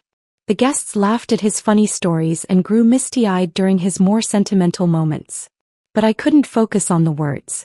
All my attention was fixed on Lauren behind me, the way she kept shifting her weight, moving closer with each of Trevor's sentences. Kate, seated at the head table, had noticed too. Her eyes kept darting between Lauren and me, her expression growing more concerned by the minute. "And so I raise my glass," Trevor concluded, his voice warm with emotion, "to true love conquering all obstacles and to David and Jessica who prove that sometimes the best things in life are worth fighting for." The room erupted in applause and raised glasses. That's when Lauren made her move. She stepped forward as if overcome with emotion, as if Trevor's words about fighting for love had inspired her to embrace her new daughter-in-law. Her heel caught, or appeared to catch, on the leg of my chair with theatrical precision. Time slowed to a crawl as she stumbled forward with Academy Award-worthy clumsiness, her glass tilting toward me like a weapon finding its target. The Cabernet Sauvignon poured down the front of my dress in a crimson waterfall, soaking through the delicate silk and spreading across the intricate beadwork like spilled blood. The reception hall fell into shocked silence. 200 guests watched the dark stains spread across my white gown, watched me sit frozen in horror as wine dripped from the bodice onto my hands, my lap, my shoes. "Oh my God!" Lauren gasped, her voice carrying perfectly across the silent room. "Oh Jessica, I'm so sorry. How clumsy of me." She immediately began dabbing at the stain with her napkin, each touch spreading the wine deeper into the silk fibers, making the damage worse while appearing to help. Guests gasped and murmured. My mother rose from her seat with tears already forming in her eyes, and David leaped up to comfort me. But as Lauren leaned close, ostensibly to assess the damage, she brought her lips near my ear. Under the cover of the chaos she'd created, she whispered 2 words that cut through my shock like a blade. "Oops." Her grin was wicked, triumphant, the smile of someone who'd just executed a plan months in the making. This wasn't an accident. This was Lauren's masterpiece, a public humiliation designed to stain not just my dress, but the memory of this day forever. Standing there in my ruined gown, wine still dripping onto the floor, I felt something fundamental shift inside me. The scared, defensive woman who'd spent months documenting Lauren's cruelty was gone. In her place stood someone far more dangerous, a bride with nothing left to lose and a plan of her own to execute. "I need a few minutes to assess the damage," I announced to the room, my voice carrying with surprising steadiness despite the wine still dripping from my bodice. The reception hall remained frozen in uncomfortable silence, 200 pairs of eyes watching my every move. "I'll be right back." David immediately stood, his face etched with concern and barely contained fury at his mother. "I'll come with you, help you." "No." I placed my hand gently on his chest, feeling his rapid heartbeat beneath the fabric of his tuxedo. "Stay here. Keep our guests entertained. This is our wedding day and I won't let anything ruin it for them." I kissed his cheek softly, whispering close to his ear so only he could hear, "Everything's going to be fine. Trust me." Kate was already moving toward me, her maid of honor instincts kicking into high gear, but I caught her eye and gave her the slightest shake of my head. "Not yet. I needed to handle this next part alone." The walk from the reception hall to the bridal suite felt like a march to execution, except I wasn't the one who would be dying today. My heels clicked against the marble floors with steady, determined rhythm, each step echoing through the manor's corridors like a countdown timer. Once inside the bridal suite, I locked the door behind me and moved with purpose to my emergency bag. Kate arrived moments later, finding me not sobbing over my ruined dress as she'd expected, but methodically pulling items from the carefully packed kit I'd assembled months ago. My phone, backup makeup, and most importantly, the small leather notebook where I'd documented every cruel word, every manipulation, every theft. "Jess, what are you doing?" Kate's voice was sharp with concern. "We need to get you cleaned up, maybe see if there's anything we can do about the stain." "Kate." I looked up from my preparations, meeting her eyes with a calm that seemed to unnerve her more than tears would have. "I need you to go back to the reception. Make sure Lauren doesn't leave. She tries to go anywhere, create a distraction. Spill a drink, start a conversation, trip over your own feet if you have to. Just keep her there." "What are you planning?" I stood slowly, smoothing down the wine-stained silk of my dress with steady hands. "I'm going to give Lauren exactly what she deserves. And I need you to trust me." Kate studied my face for a long moment, reading something there that made her nod slowly. "How long do you need?" 20 minutes. Maybe less." The moment Kate left, I activated the plan I'd hoped I'd never have to use. My fingers moved across my phone screen with the precision of a surgeon, dialing the first number from my carefully curated contact list. "Airscript Aviation, this is Jake." "Jake, it's Jessica Mitchell. It's time." The pause on the other end was brief but loaded with understanding. 3 weeks ago when I'd first contacted the skywriting company, Jake had thought I was insane. A bride hiring a skywriter as insurance against wedding day sabotage seemed like something out of a soap opera. But my deposit had been substantial enough to guarantee his silence and his services. "Weather conditions are perfect," he confirmed, his voice professional despite the unusual nature of the request. "Message will be, Lauren stole $20,000 from her sister's cancer fund. correct? Correct. How long until it's visible over the venue? 15 minutes. Maybe less with these wind conditions. I ended the call and immediately dialed the second number. Marcus, our DJ, answered on the first ring, probably expecting a song request or timing update for the dinner service. Marcus, it's Jessica. I have a special surprise for the reception. I need you to be ready to play some audio files from my phone through the sound system. His hesitation was immediate. Audio files? What kind of? The contract we signed includes provisions for special requests from the bride, I reminded him, my voice taking on the steel that months of dealing with Lauren had taught me to summon. This qualifies. I quickly transferred the audio files I'd been collecting since the engagement. Lauren's venomous voicemails where she called me names that would make a sailor blush, where she begged David to reconsider marrying me, where she detailed her plans to make my life miserable until I came to my senses and left her son alone. The most damning recording was from 2 weeks ago, a 15-minute drunken rant where Lauren outlined her wedding day sabotage plans in explicit detail. She'd been so confident in her righteousness, so certain that no one would ever challenge her, that she'd documented her own cruelty. Marcus's sharp intake of breath told me he'd listened to enough of the first file to understand what I was asking him to do. Oh my God, Jessica. Are you absolutely sure about this? I've never been more sure of anything in my life. Be ready for my signal. The third call was the hardest but also the most necessary. Dr. Morrison had been Sarah's oncologist for 3 years, watching her fight cancer with the kind of courage that made you believe in the resilience of the human spirit. When I'd first contacted him about the missing funds from Sarah's treatment account, he'd been skeptical but thorough in his investigation. Dr. Morrison, it's Jessica Mitchell. I'm giving you permission to call Robert immediately with your findings about Sarah's account. The pause stretched long enough that I wondered if the call had dropped. When he finally spoke, his voice carried the weight of someone who'd seen too much human cruelty disguised as family loyalty. Jessica, you understand what this will do? This will destroy their marriage. Robert will never forgive her. I looked at myself in the ornate mirror, wine staining my wedding dress like spilled blood, and thought about Sarah lying in that hospital bed 3 weeks ago. Sarah, who'd apologized to her family for being such a financial burden. Sarah, who died believing her family couldn't afford to save her when the money had been there all along. She destroyed that marriage herself when she chose stealing from her dying sister over helping her live. Make the call. With my 3 strategic strikes launched, I had approximately 10 minutes before the dominoes would begin falling. I moved to the mirror and began touching up my makeup, not to hide evidence of crying. I hadn't shed a single tear, but to ensure I looked composed and in control when I returned to face Lauren. This wasn't about looking like a victim anymore. This was about looking like a woman who'd just declared war and was confident in her victory. My phone buzzed with the first update. Message complete. Flying over venue now. Clear skies, perfect visibility. Jake. The second text arrived 30 seconds later. Called Robert. Confirmed theft amounts. He's devastated but wants the truth made public. Heading to venue now. Dr. Morrison. I smoothed my hands over my wine-stained dress one final time, feeling the weight of months of documentation in my clutch, the small recording device still hidden in what remained of my bouquet, and the absolute certainty that justice was about to be served. As I walked back toward the reception hall, I could already hear the change in the guests' conversations.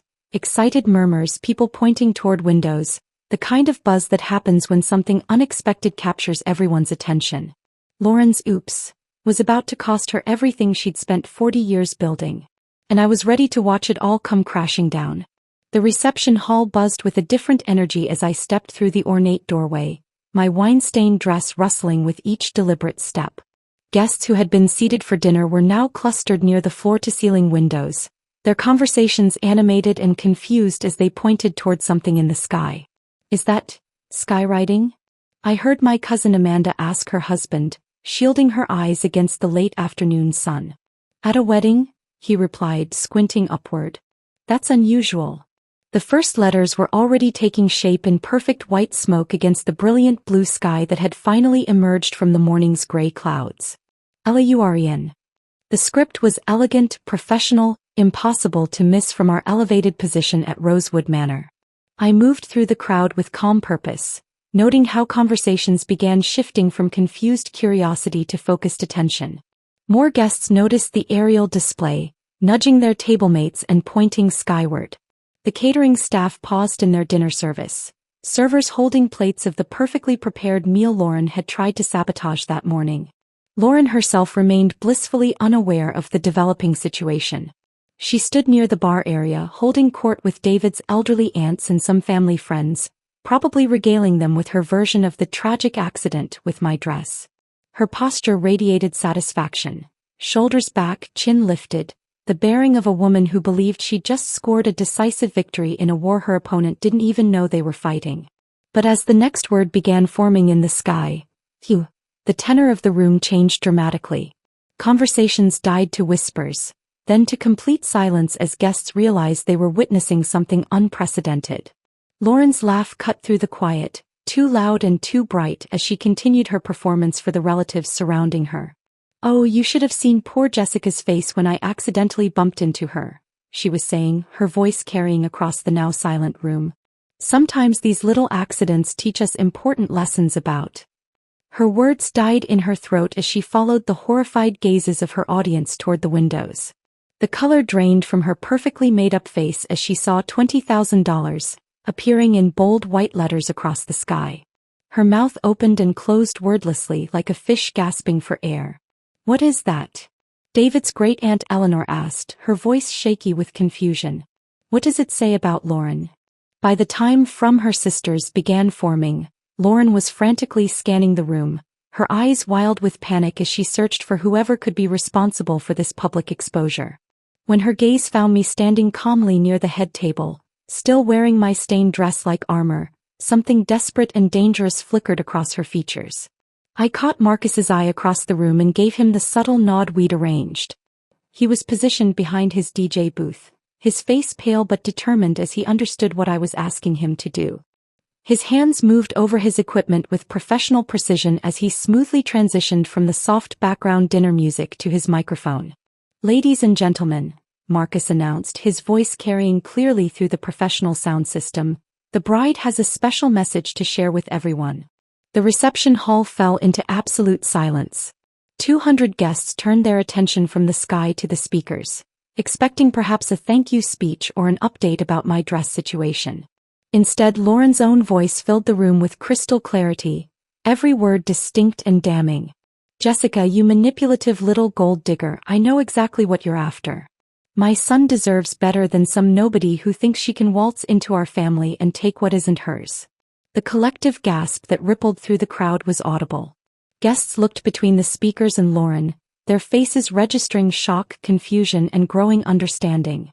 Lauren herself had gone completely white, her hands pressed against her mouth as if she could somehow stop the words that had already been spoken. "Turn it off," she shrieked, lunging toward Marcus's booth. "Turn it off right now.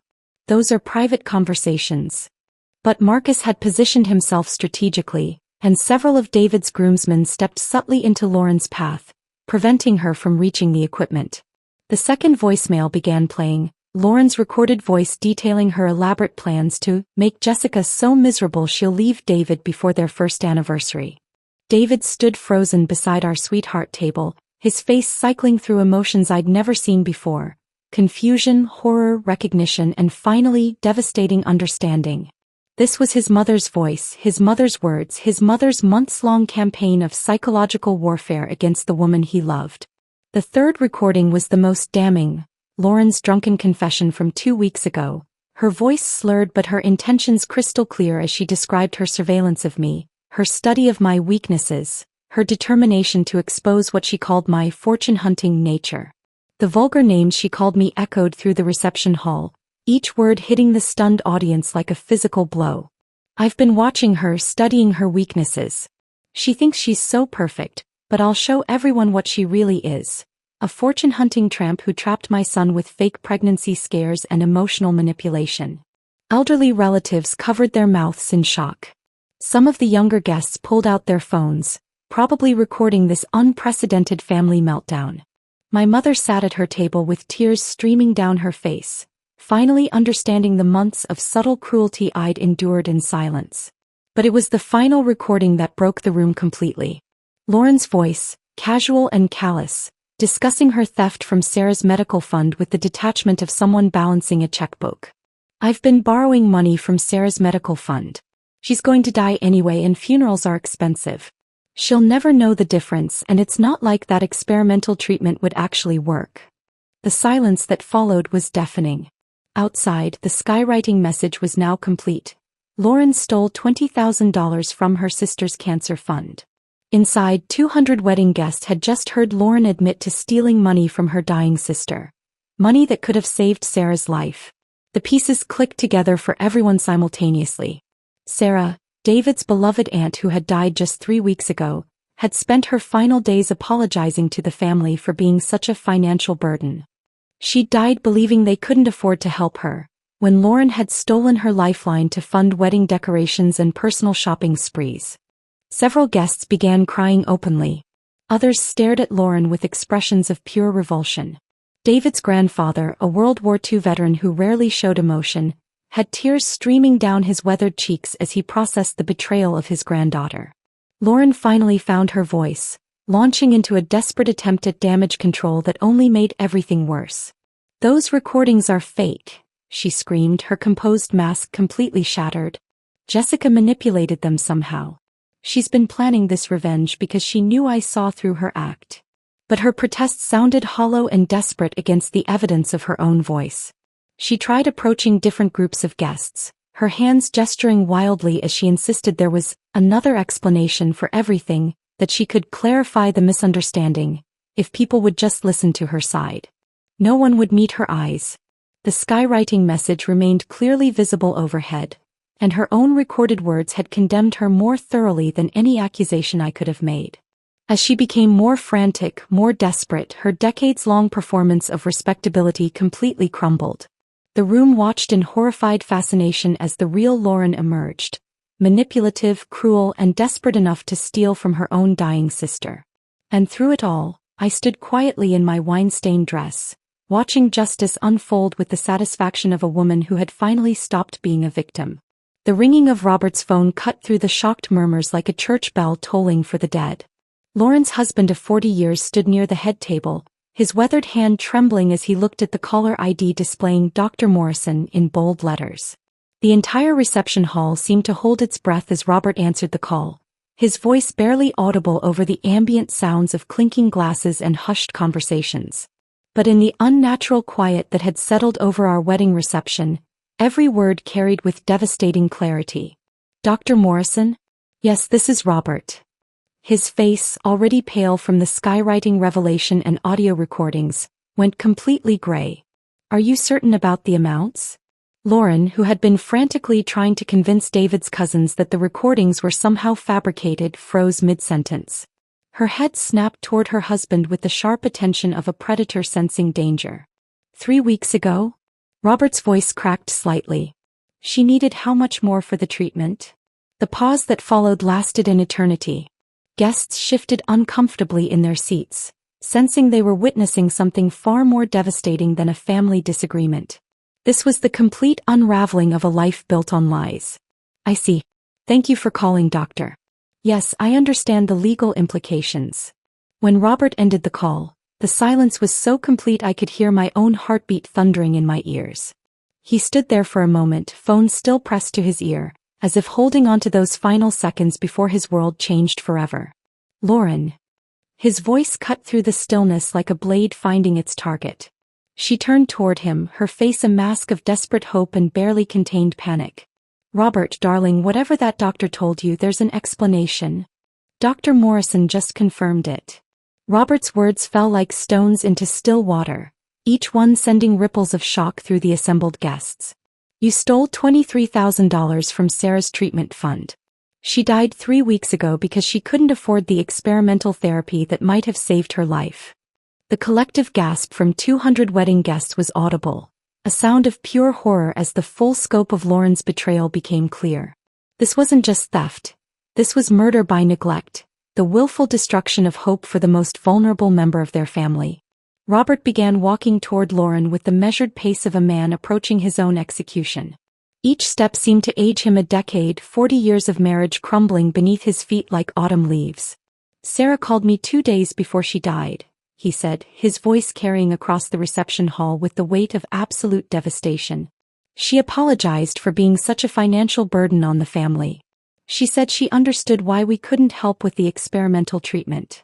Lauren tried to interrupt, her mouth opening to offer explanations or denials. But Robert's raised hand silenced her with the authority of a man who had finally seen through decades of manipulation. She died thinking we didn't love her enough to try to save her, Robert continued, his voice breaking as tears began streaming down his cheeks. She spent her last days feeling guilty for asking for help, when you had stolen her lifeline to feed your shopping addiction and your need to control everyone around you. Lauren reached toward him desperately, her perfectly manicured hands grasping for connection, for forgiveness, for any chance to salvage what remained of her carefully constructed world. Robert, please let me explain. Don't touch me. He stepped back as if she were contaminated, as if 40 years of shared memories had become toxic in an instant. I don't know who you are anymore.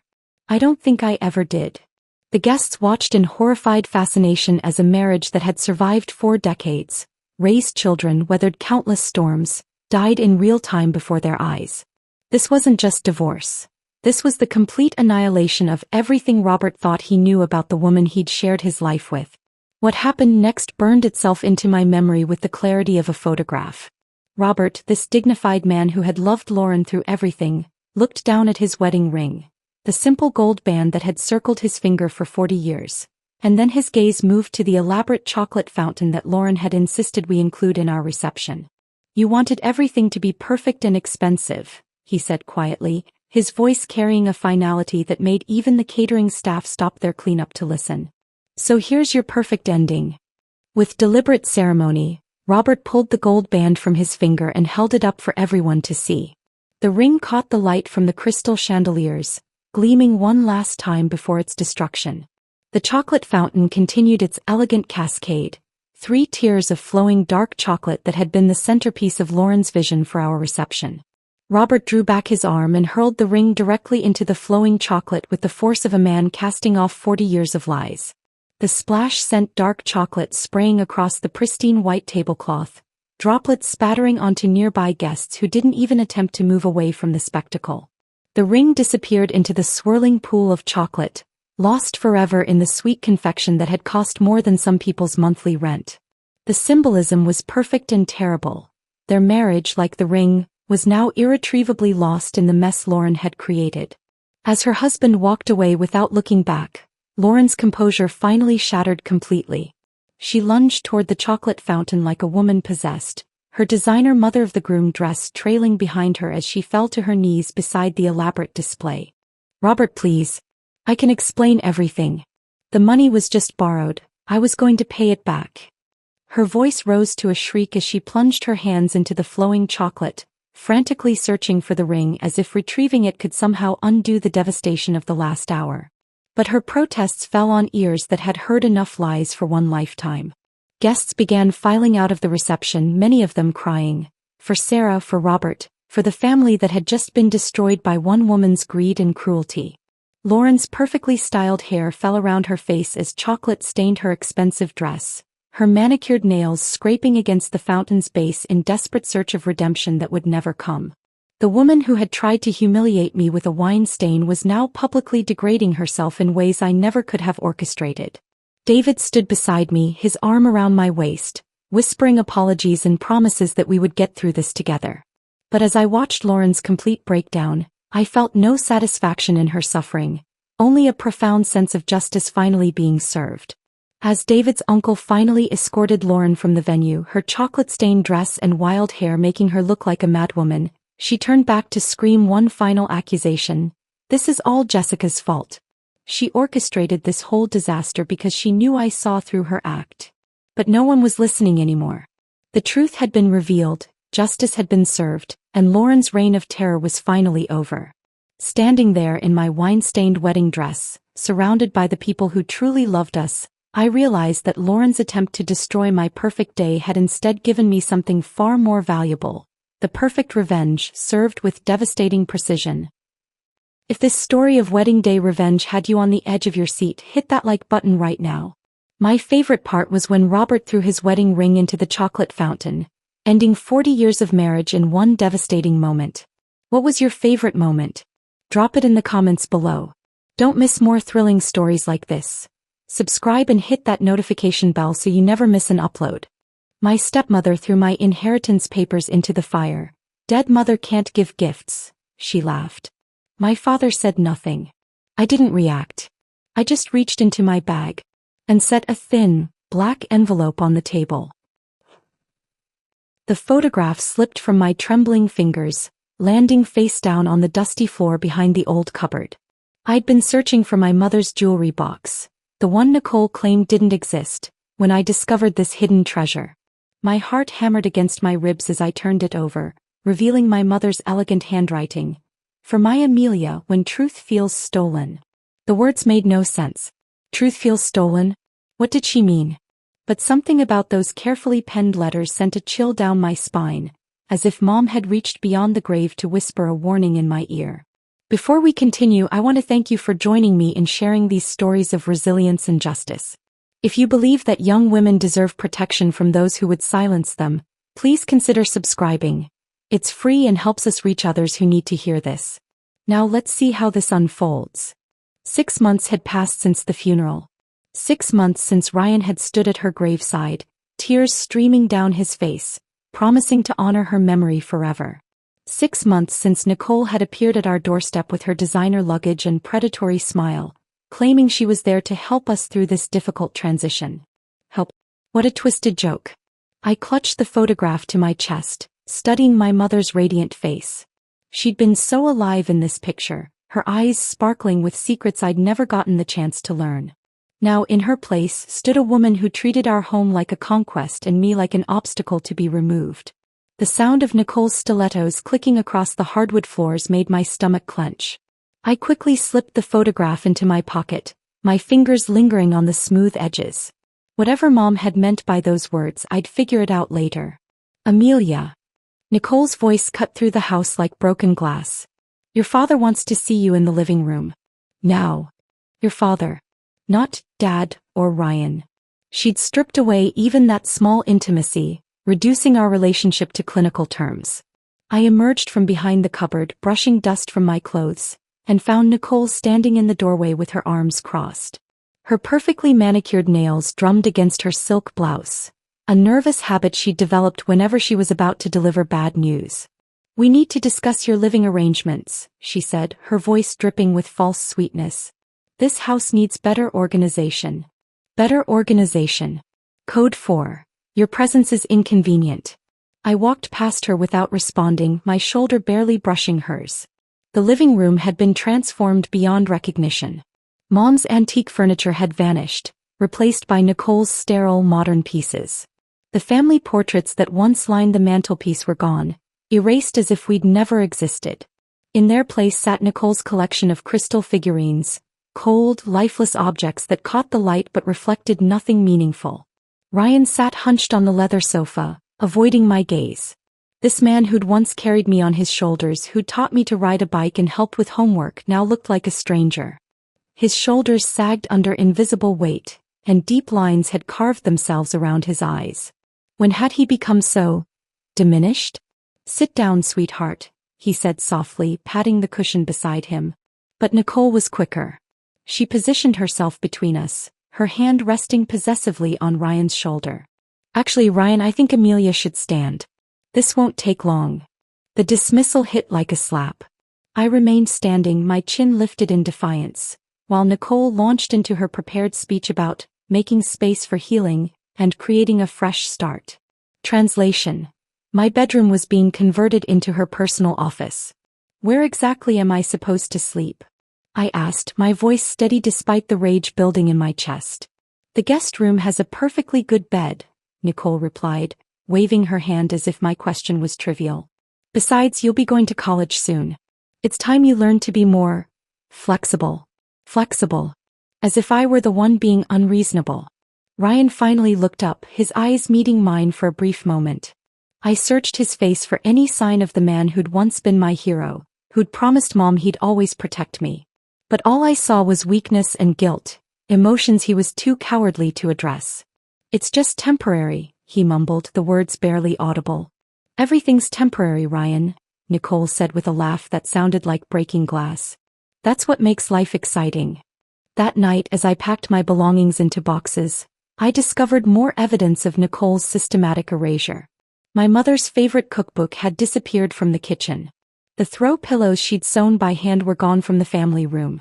Even the small ceramic bird she'd kept on the windowsill, a gift from her own mother, had vanished without explanation. When I confronted Nicole about the missing items, she shrugged with theatrical innocence. "Oh, those old things. I donated them to charity." "Your mother would have wanted them to help others, don't you think?" But it was the journals that broke something inside me. I'd been searching for them for weeks, hoping to find comfort in Mom's words during these dark times. Instead, I found torn pages scattered in the garbage bin behind the house, their edges blackened from where someone had tried to burn them. Mom's careful handwriting was partially destroyed, but I could make out fragments, suspicious of Ryan's finances. And Nicole asking too many questions about the will. My hands shook as I gathered the salvageable pieces, treating each fragment like a sacred relic. That night, alone in my new cramped quarters, I spread the pages across my bed and tried to piece together my mother's final thoughts. The picture that emerged was disturbing. Mom had been worried about something in the weeks before her death. Something involving money and Ryan, and Nicole's sudden interest in our family's affairs. The next evening, I was studying in the guest room when I heard Nicole's voice drifting up from the kitchen. She was on the phone, her tone sharp and businesslike. "No, she's still here," Nicole was saying. "But she's just a kid. What can she really do? The will is straightforward enough, and Ryan's already signed most of the transfer papers." "Transfer papers?" My blood turned to ice. "Trust me," Nicole continued, her voice dropping to a whisper. "She's a legal nuisance at best. Once the will is settled, she won't matter much longer. Ryan's completely under my control now." I pressed my ear against the door, straining to catch every word. "The inheritance? Please. Dead women don't have much say in these matters. Everything will be ours within the month." That's when something fundamental shifted inside me. The grief that had been weighing me down for months transformed into something harder, more focused. Nicole had revealed her true nature, and Ryan was either complicit or too weak to stop her. Either way, I was alone in this fight. But maybe I wasn't as powerless as they believed. That night, I pulled out a notebook and began documenting everything. Every cruel comment, every missing item, every suspicious conversation. I wrote down dates, times, and witnesses. I photographed the torn journal pages and made copies of everything I could find. If Nicole wanted to play games, I'd learn the rules. And I'd win. 3 weeks of sleepless nights and careful documentation had turned me into someone I barely recognized. The shy girl who'd once accepted every slight without question was gone, replaced by someone with steel in her spine and fire in her eyes.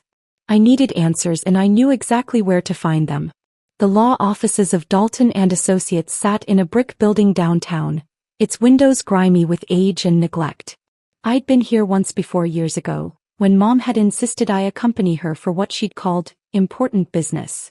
At the time, I'd been more interested in the candy dish on the receptionist's desk than whatever legal matters were being discussed. Now, standing before the heavy oak door, I felt the weight of that memory pressing down on me.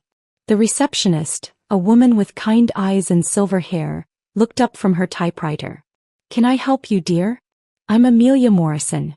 I need to speak with Mr. Dalton about my mother's estate." Catherine Morrison. Her expression softened immediately. "Oh, sweetheart. I remember you. You're so much taller now."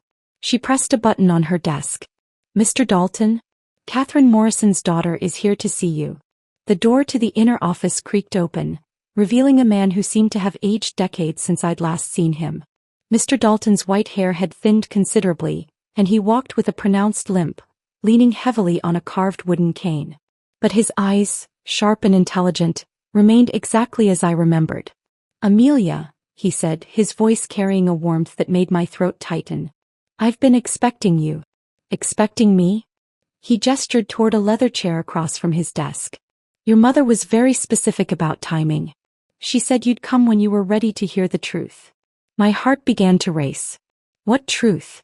Mr. Dalton settled into his chair with a grunt, his arthritic fingers fumbling with a locked drawer. Your mother was one of the most perceptive women I've ever known. She saw things others missed, understood patterns that escaped the rest of us. He withdrew a manila folder, its edges worn from handling. She came to me 6 months before she died, Amelia. He was concerned. Concerned about what? About your future. About Ryan. About the woman he'd been seeing. He paused, studying my face. She knew about Nicole long before you did. The words hit me like a physical blow. That's impossible. Nicole showed up after the funeral. Nicole showed up at your house after the funeral, Mr. Dalton corrected gently. She'd been in Ryan's life for over a year before that. Your mother hired a private investigator. He slid a photograph across the desk. Ryan and Nicole together at a restaurant laughing over wine.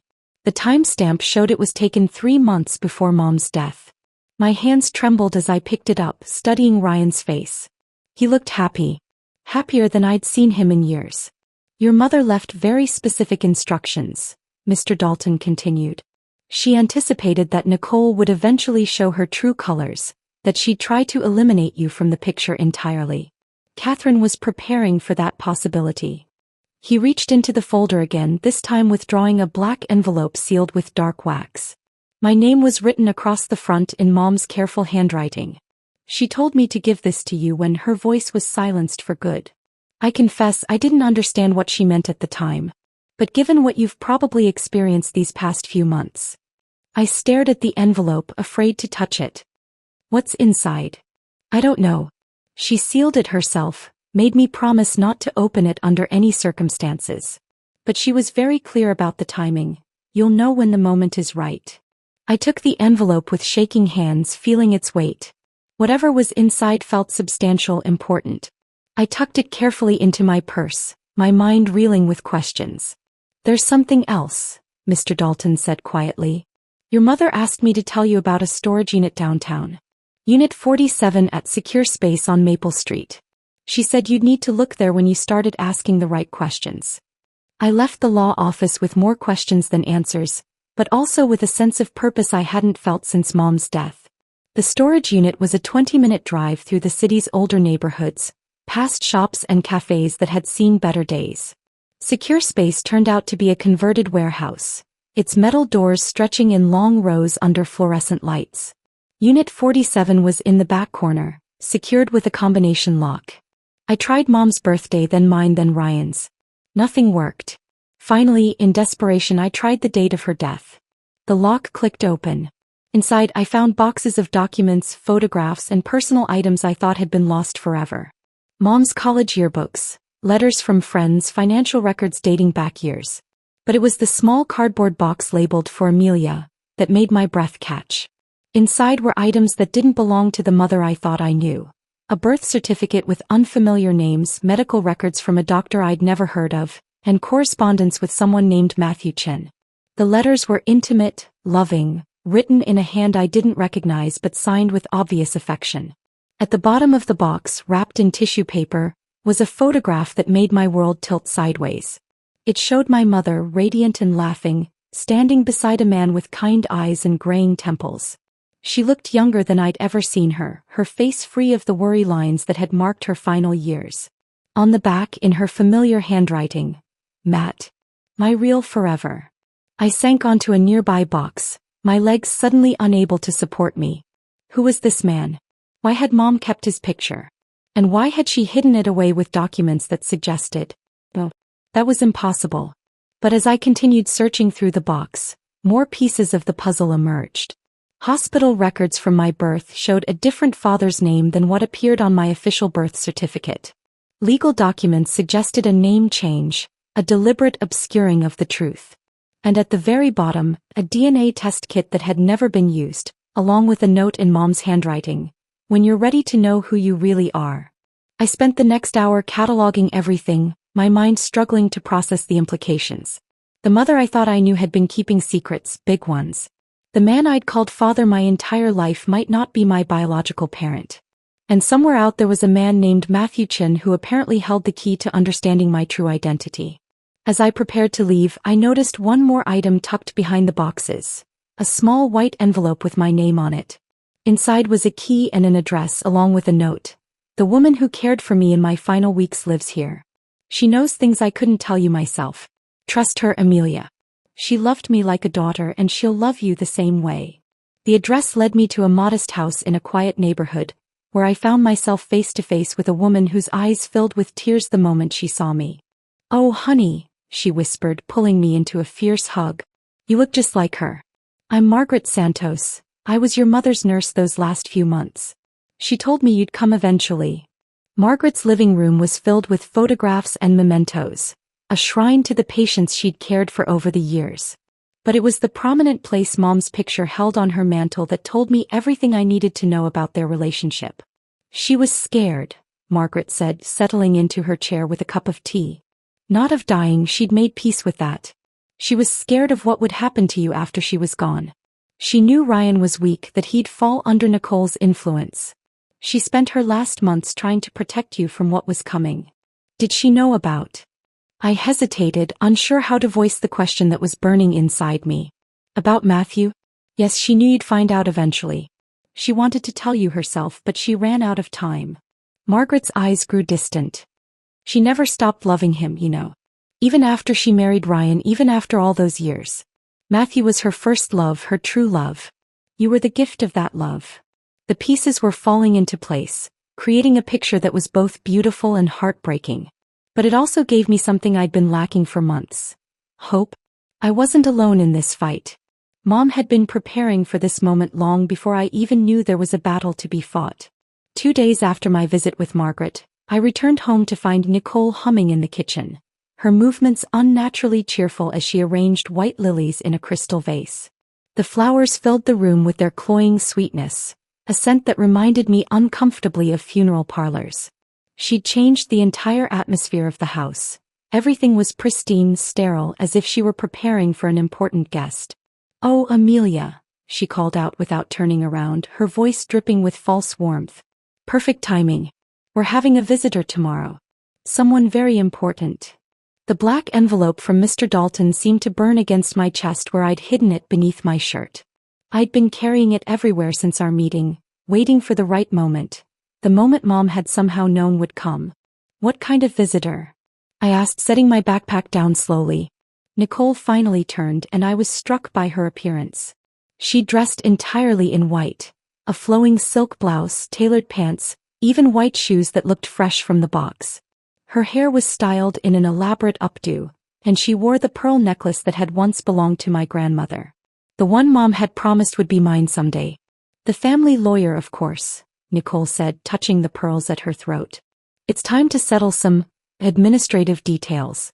Your mother's estate has been in limbo far too long." My blood turned cold. Mom's will was already read. Everything was settled months ago. "Oh, sweetheart," Nicole laughed, the sound like ice cracking. "There were some complications. Some documents that needed clarification. But don't worry your pretty little head about it. These grown-up matters will be handled properly." That evening, I watched from my bedroom window as Nicole directed Ryan in rearranging the living room furniture. She positioned the leather sofa to face the fireplace, placed a small table in the center, and lit candles around the room. The whole setup looked ceremonial, almost ritualistic. Ryan moved like a man in a trance, following her instructions without question or comment. I spent the night clutching the black envelope, Mom's words echoing in my mind, when her voice was silenced for good. Whatever was about to happen, I knew it would be the moment she'd been preparing for. The next morning arrived gray and drizzly, the kind of weather that makes everything feel ominous. I dressed carefully, choosing clothes that made me feel strong. Dark jeans, a black sweater, and the silver locket Mom had given me for my 16th birthday. Inside the locket was a photo of us together, taken just months before she died. She looked tired but peaceful, as if she'd already made peace with whatever was coming. The lawyer arrived precisely at 10 o'clock. He was a thin man with nervous eyes and a briefcase that seemed too large for his slight frame. Nicole greeted him at the door like an old friend, her laughter echoing through the hallway as she led him to the living room. "Amelia, darling," she called out, her voice syrupy sweet. "Come join us. This concerns you too." I found them arranged around the coffee table.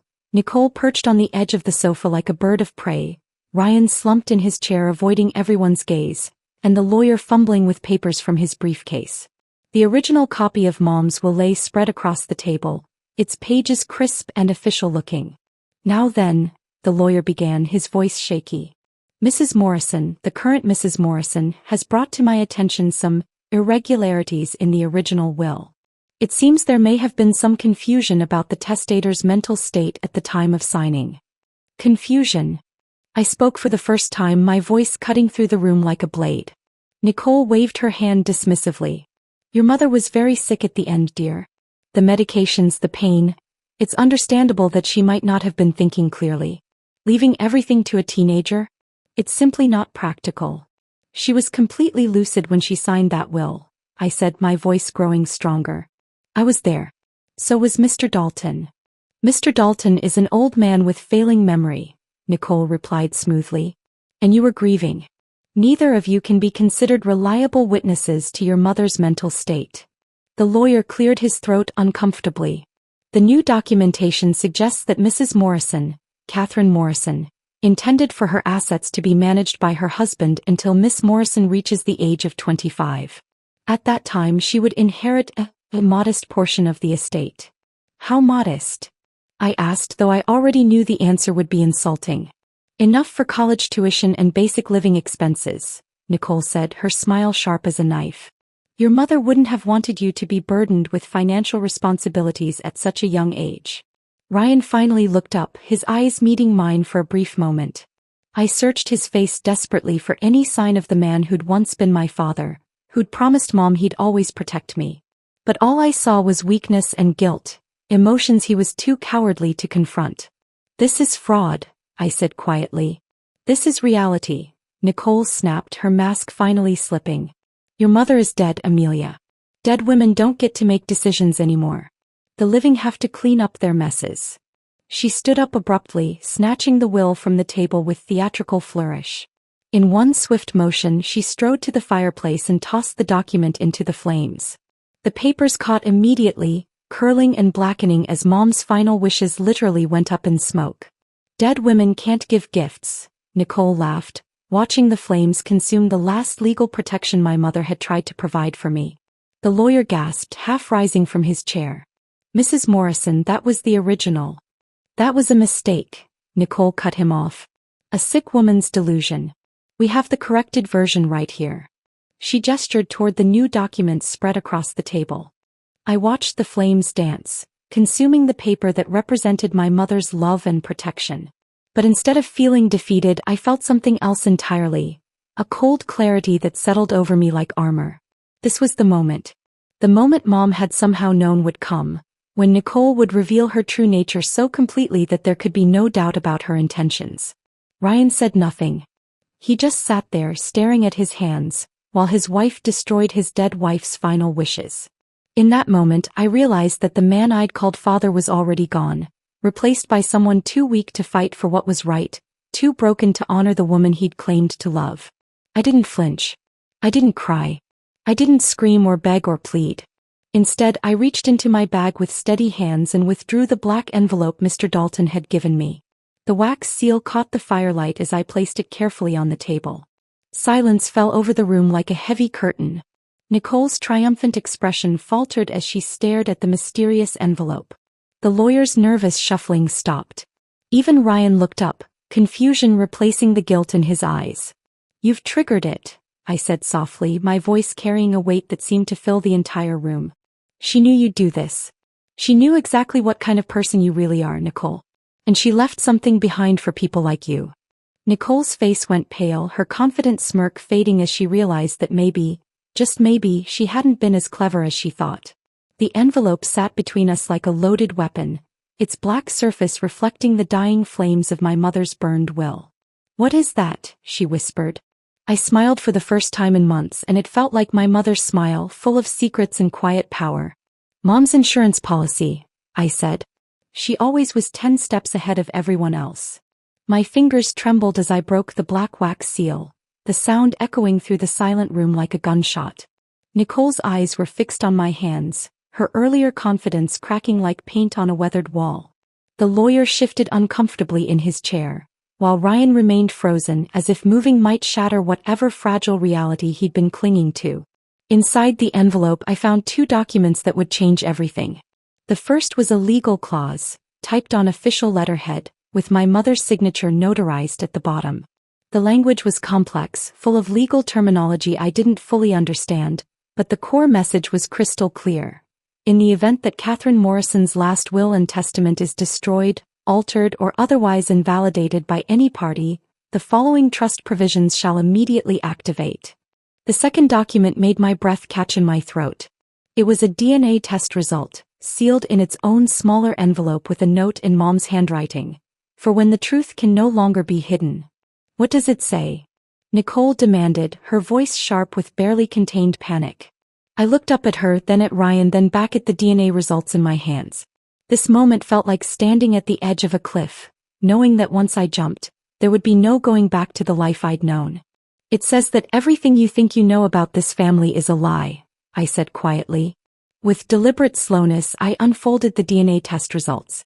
The scientific language was dense, but the conclusion was printed in bold letters at the bottom. Probability of paternity, 0%. Ryan Morrison is excluded as the biological father of Amelia Morrison. The paper slipped from my fingers and fluttered to the coffee table, landing face up where everyone could see it. The silence that followed was deafening, broken only by the soft crackling of the fireplace where my mother's will had been reduced to ash. Ryan's face went through a series of transformations, confusion, realization, and finally, a kind of hollow devastation that made my heart ache despite everything he'd put me through. His mouth opened and closed soundlessly like a fish pulled from water. That's impossible, he whispered. Is it? I asked, my voice steady despite the earthquake happening inside my chest. Think about it, Ryan. Really think. When did you and Mom meet? When did she get pregnant? Do the math. Nicole's sharp laugh cut through the tension like a blade. Well. Looks like your precious Catherine was keeping secrets after all. A cheating wife and an illegitimate child. How perfectly scandalous. But her laughter died when she saw my expression. I wasn't devastated by this revelation. I was relieved. You still don't understand, I said, reaching back into the envelope. This isn't about scandal. This is about protection. I pulled out a business card that had been tucked behind the legal document. The name printed in elegant script made Nicole's face go white. Matthew Chin, attorney at law, Chin and Associates. My biological father, I announced, savoring the way Nicole's confident smirk completely disappeared. The man my mother never stopped loving. The man who's been watching over me my entire life. Ryan's voice was barely a whisper. Matt? From college. But Catherine said he moved away, that they lost touch. She said what she had to say to protect me, I replied. Because you, Ryan, you never legally adopted me. My birth certificate was amended when you married Mom, but the original documents still exist. And according to those documents, Matthew Chin has been my legal guardian all along. He just stepped back to let Mom live her life. I could see the pieces clicking together in Ryan's mind. The college tuition that always seemed mysteriously covered. The medical bills that never quite matched what insurance should have paid. The trust fund for emergencies that Mom claimed came from her parents' estate. He's been paying for everything, Ryan said, the realization hitting him like a physical blow. Everything, I confirmed. My education, my healthcare, even some of the household expenses you thought were coming from Mom's savings. She wanted me to have stability, a father figure, a normal family life. So Matt stepped into the shadows and let you play house. The nervous lawyer who'd come with Nicole was frantically shuffling through his papers, sweat beading on his forehead. Mrs. Morrison, I don't think. This changes everything. If there's a biological father with legal standing. Shut up, Nicole snapped, but her voice lacked its earlier authority. She was staring at the business card as if it might burst into flames. I stood up slowly, feeling taller than I had in months. The trust activated the moment you destroyed Mom's will. Every asset, every account, every piece of property, it's all legally mine now. Not when I turn 25. Now. That's fraud. Nicole shrieked, finally losing her composure completely. You can't just, this is all fake. Those documents are forged. The doorbell rang, cutting through her hysteria like divine intervention. I walked to the window and looked out to see a black sedan parked in our driveway. Two men in expensive suits were approaching the front door, briefcases in hand. Actually, I said, turning back to face the room, I think you'll find everything is perfectly legal. Those would be the attorneys from Chin and Associates. I called them this morning. Nicole's face cycled through several shades of red and white. You couldn't have known. I've known for 3 days, I interrupted. Ever since I visited Mom's storage unit and found the letters. Ever since I talked to Margaret, who told me the whole story. Ever since I realized that my mother was 10 steps ahead of everyone, including me. The doorbell rang again, more insistently this time. Ryan hadn't moved from his chair, staring at the DNA results as if they might change if he looked long enough. Matt wrote to her every week for 18 years. I continued, my voice growing stronger with each word. Every birthday, every Christmas, every milestone. He wanted to be part of my life, but Mom was terrified that it would destabilize the family she tried to build. So they made an agreement. He'd support us financially and legally, but stay in the background until I was old enough to understand, or until... Until what? Ryan asked, his voice hollow. Until someone tried to take away what was rightfully mine, I finished. Mom knew exactly what kind of person Nicole was. She knew you'd be too weak to protect me when the time came. So she made sure I'd have protection from someone who actually loved me. I walked to the front door, my hand resting on the doorknob. Behind me, Nicole was screaming something about lawyers and fraud and injustice, but her words felt distant, powerless. The nervous lawyer was packing his briefcase with shaking hands, clearly wanting to escape before he became complicit in whatever was about to unfold. The beautiful thing about trusts, I said, looking back at Nicole one last time, is that they're designed to be ironclad. Especially when they're set up by someone as brilliant as Matthew Chin. You wanted to play games with legal documents? You're about to find out what happens when you challenge someone who actually knows how to use them. I opened the door to find 2 attorneys who looked nothing like Nicole's nervous, sweaty lawyer. These men radiated confidence and competence, their handshakes firm, their smiles warm but professional. Miss Morrison, the taller one said, I'm David Park from Chin and Associates. We've been looking forward to meeting you. Your father sent us. Behind me, I heard Nicole make a sound like a wounded animal. Ryan was still silent, still staring at the evidence of a truth he'd never suspected. Is he here? I asked, my voice barely above a whisper. David Park smiled. He's waiting in the car. He wasn't sure if he'd want to see him yet, given the circumstances. But he's been waiting 18 years for this moment. Through the window, I could see a figure in the backseat of the sedan. My biological father. The man who'd loved my mother enough to step aside for her happiness, but who'd never truly let go.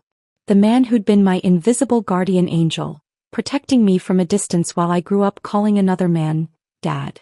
Everything I thought I knew about my life had just crumbled to ash like Mom's will in the fireplace. But for the first time in months, I wasn't afraid of what came next. The attorneys worked with surgical precision. Within 30 minutes of their arrival, David Park had spread documents across our dining room table like a general planning a campaign.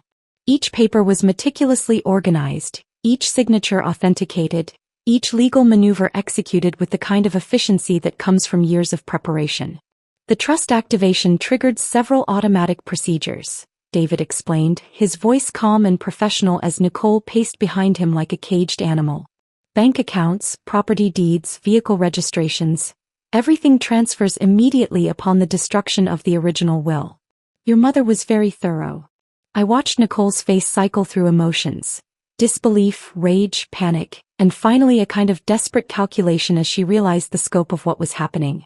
She pulled out her phone with shaking fingers, frantically dialing numbers. Hello? Yes, this is Nicole Morrison. I need to access my account. What do you mean frozen? On whose authority? Her voice climbed higher with each word. This is ridiculous. I'm calling my lawyer. But David Park was already shaking his head. I'm afraid your lawyer will find himself quite busy today. Chin and Associates has filed motions in 3 different jurisdictions. The freezing orders were signed by judges who've been expecting these documents for months. Nicole's phone clattered to the floor as the reality hit her. Months? You've been planning this for months. 18 years actually, I said quietly. Ever since Matt realized he had a daughter he couldn't protect directly. The second attorney, who'd introduced himself as Marcus Webb, was reviewing a thick folder of financial documents. Mrs. Morrison, Nicole Morrison, it appears you've been quite busy these past 6 months. Multiple account transfers, property deed amendments, insurance beneficiary changes. All signed and notarized. Those were legitimate. Nicole snapped. Ryan signed everything willingly. Marcus looked up from his papers, his expression neutral but his eyes sharp. Mr. Morrison, could you explain why you transferred ownership of your deceased wife's engagement ring to Mrs. Nicole Morrison just 3 weeks after the funeral? Ryan's face crumbled. He looked smaller somehow, diminished by the weight of his choices. She said Catherine would have wanted her to have it. That it was a symbol of moving forward. And the antique furniture collection? The one that belonged to Catherine's grandmother. Nicole said it didn't match the new decor, Ryan whispered, his voice barely audible. I felt something cold settle in my chest as the full scope of Nicole's systematic erasure became clear. She hadn't just been stealing money, she'd been stealing memories, pieces of my mother's life, fragments of our family history. David Park slid another document across the table. This is a comprehensive inventory of items sold, donated, or transferred in the past 6 months. Your mother anticipated this possibility and had everything catalogued and photographed before her death. The list was devastating. Mom's jewelry, her books, her art collection, even the handmade quilts her grandmother had sewn. All of it sold or given away by Nicole while I was grieving, while I was too broken to notice the systematic dismantling of my inheritance. You documented everything, I said, looking at Nicole with new understanding. Every theft, every lie, every piece of my mother you tried to erase. Nicole's mask finally slipped completely. She was dead. Dead people don't need jewelry. Dead people don't need photo albums. I was making room for the living. You were making room for yourself, I corrected, and erasing any trace that my mother ever existed. Marcus Webb stood up, adjusting his tie with the casual confidence of someone who'd done this many times before. Mrs. Nicole Morrison, you're being served with several court orders. Asset recovery, fraudulent transfer claims, and breach of fiduciary duty. You have 48 hours to vacate these premises. Vacate? Nicole's voice cracked. This is my home. I'm married too. You're married to a man who has no legal claim to this property, David Park interrupted. The house was owned by Catherine Morrison's trust. Ryan Morrison was listed as a beneficiary, but never as an owner. Upon Catherine's death, all assets transferred to her biological daughter. The words hit Ryan like physical blows. He slumped deeper into his chair, finally understanding the scope of his legal powerlessness. Catherine never told me, he whispered. All those years I thought. You thought she trusted you enough to make you an equal partner, I said, not unkindly. But she was protecting me from this exact scenario. She knew what would happen if someone like Nicole ever got their hands on everything she'd worked for. Over the next few hours, the house transformed around us. Movers arrived to reclaim furniture that belonged to the trust. A locksmith changed the security system codes. Even Nicole's precious crystal figurines were packed away. They'd been purchased with funds from Mom's accounts, making them legally mine. I found myself in Nicole's bedroom as she frantically packed her personal belongings. Her movements were jerky, desperate, like someone trying to salvage what they could from a sinking ship. That's when I saw it, a glint of gold tucked in the back of her jewelry drawer. Mom's wedding ring. The simple gold band she'd worn for 20 years, the one she'd never taken off even during her final illness. Nicole had stolen it from her jewelry box, probably within days of the funeral. I picked it up without saying a word, feeling its familiar weight in my palm. Nicole spun around when she heard the drawer close, her eyes immediately locking onto the ring in my hand. That was a gift, she said quickly. Ryan gave it to me. It was his to give. No, I said quietly, sliding the ring onto my right hand. It fit perfectly as if it had been waiting for me. It wasn't. I didn't put it on out of sentimentality or grief. I put it on as a promise, to myself, to my mother's memory, to the future I was finally free to build. I would never again let someone erase the people I loved. I would never again stand by silently while someone dismantled my family's legacy. By evening, the house was empty except for me. Nicole had left with 2 suitcases and a bitter promise to fight this in court. Ryan had followed her, mumbling apologies that carried no weight, explanations that explained nothing. The lawyers had departed with their boxes of evidence, their work here complete. I walked through the rooms slowly, my footsteps echoing in the silence. The walls looked strange without Nicole's sterile decorations, but they also looked hopeful, like blank canvases waiting for real life to return. Mom's furniture would be returned within the week. Her photos would go back up on the mantel. Her books would fill the shelves again. In the kitchen, I made myself a cup of tea using Mom's favorite mug, the one with painted violets that Nicole had banished to the back of a high cabinet. The tea tasted like victory and sadness and possibility all mixed together. I didn't feel triumphant. I didn't feel like celebrating. Nicole's downfall hadn't brought my mother back or healed the months of pain she'd inflicted. But it had given me something equally valuable, the understanding that I was stronger than I'd ever known, that my mother's love had built protections around me that stretched far beyond her death. Justice and grief, I realized, weren't opposing forces. They walked hand in hand through the empty rooms of my reclaimed home, partners in the long process of healing. The castle Nicole had tried to build on my mother's grave had collapsed, not through violence or revenge, but through the quiet, persistent power of truth. That night, I sat alone in the living room where this had all begun, where Nicole had burned my mother's will while laughing about dead women and their gifts. The fireplace was cold now, its ashes swept clean. But I wasn't cold. For the first time in months I was warm. I was home. I was free. The morning mist clung to the cemetery grass like whispered secrets as I walked the familiar path to Mom's grave. In my hands I carried a bouquet of white roses, her favorites, and the weight of everything that had changed since my last visit. The headstone looked the same, weathered gray marble with her name etched in elegant script, but I felt different approaching it. Lighter somehow, despite carrying the heavy truth of the past few days. I knelt beside the grave and arranged the flowers carefully, my fingers brushing against the cool stone. "I found it all, Mom," I whispered, my voice barely audible in the morning stillness. "Every secret, every plan, every piece of the puzzle you left behind. I understand now why you couldn't tell me yourself." The wind rustled through the oak trees above, and for a moment, I could almost hear her voice in the sound, gentle, knowing, proud. She'd orchestrated everything from beyond the grave, leaving breadcrumbs for me to follow when I was strong enough, smart enough, ready enough to handle the truth. "Nicole's gone," I continued, pressing my palm flat against the headstone. "And I'm not angry anymore. I'm grateful. She showed me exactly who I am when everything else is stripped away. She showed me I'm your daughter in ways that have nothing to do with blood or DNA." 3 weeks later, I sat in a sterile conference room downtown, surrounded by lawyers and financial advisors who spoke in numbers and percentages that would have overwhelmed me months ago. But I wasn't the same girl who'd cowered in the guest room while Nicole dismantled my life. I listened carefully, asked pointed questions, and made decisions with a clarity that surprised everyone, including myself. "The Catherine Morrison Foundation," I announced, sliding a proposal across the mahogany table. "A scholarship fund for young women who've lost their voices, through trauma, family dysfunction, financial hardship, or legal manipulation. Women who were told to stay quiet when they should have been heard." David Park smiled as he reviewed my carefully drafted plans. "Your mother would be proud. This is exactly the kind of lasting impact she always talked about creating."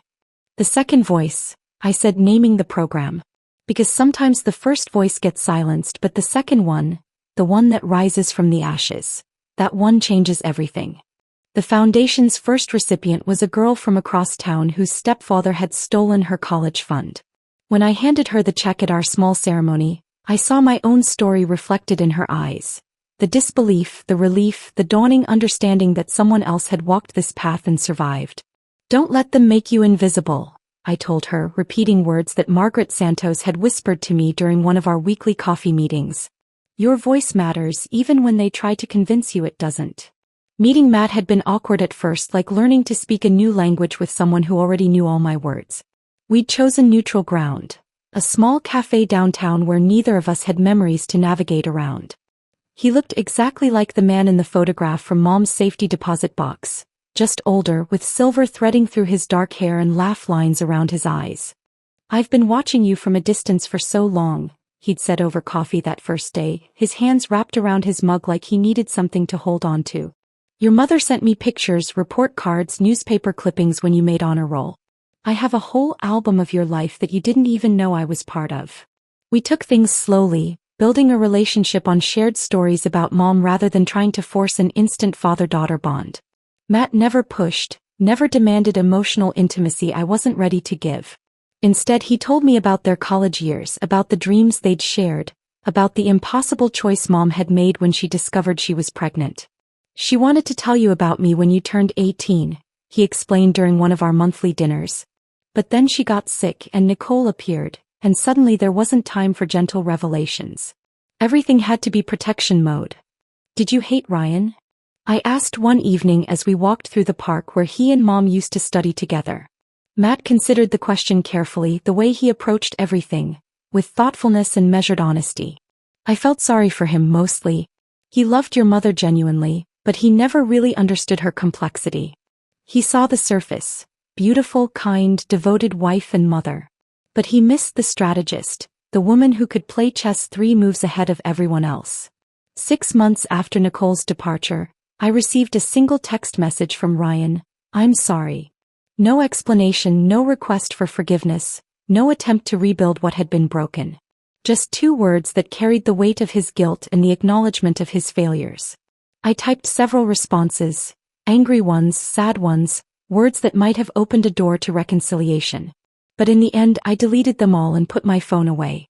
Some apologies come too late to matter and some bridges burn too completely to rebuild. Ryan had made his choices, and now I was free to make mine without waiting for closure that might never come. Nicole had vanished more completely, leaving behind only forwarding addresses and legal documents.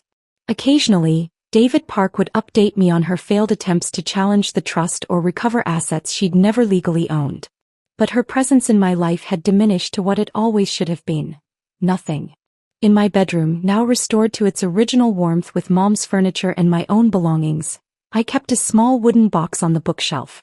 Inside lay the black envelope that had changed everything, its wax seal broken but its power undiminished. Sometimes, when grief threatened to overwhelm me or when I doubted my own strength, I'd take it out and reread the trust documents, the DNA results, the careful instructions Mom had left for protecting me. The envelope reminded me that love doesn't end with death. It transforms, becomes something more strategic and lasting. Real love leaves instructions, creates safeguards, builds bridges across time and silence. It anticipates the worst while hoping for the best, and it never, ever gives up. On the anniversary of Mom's death, I returned to her grave with a progress report. The foundation had helped 12 young women reclaim their voices. Matt and I had started a tradition of Sunday dinners where we cooked her favorite recipes and shared memories. The house felt alive again, filled with laughter and purpose instead of fear and silence.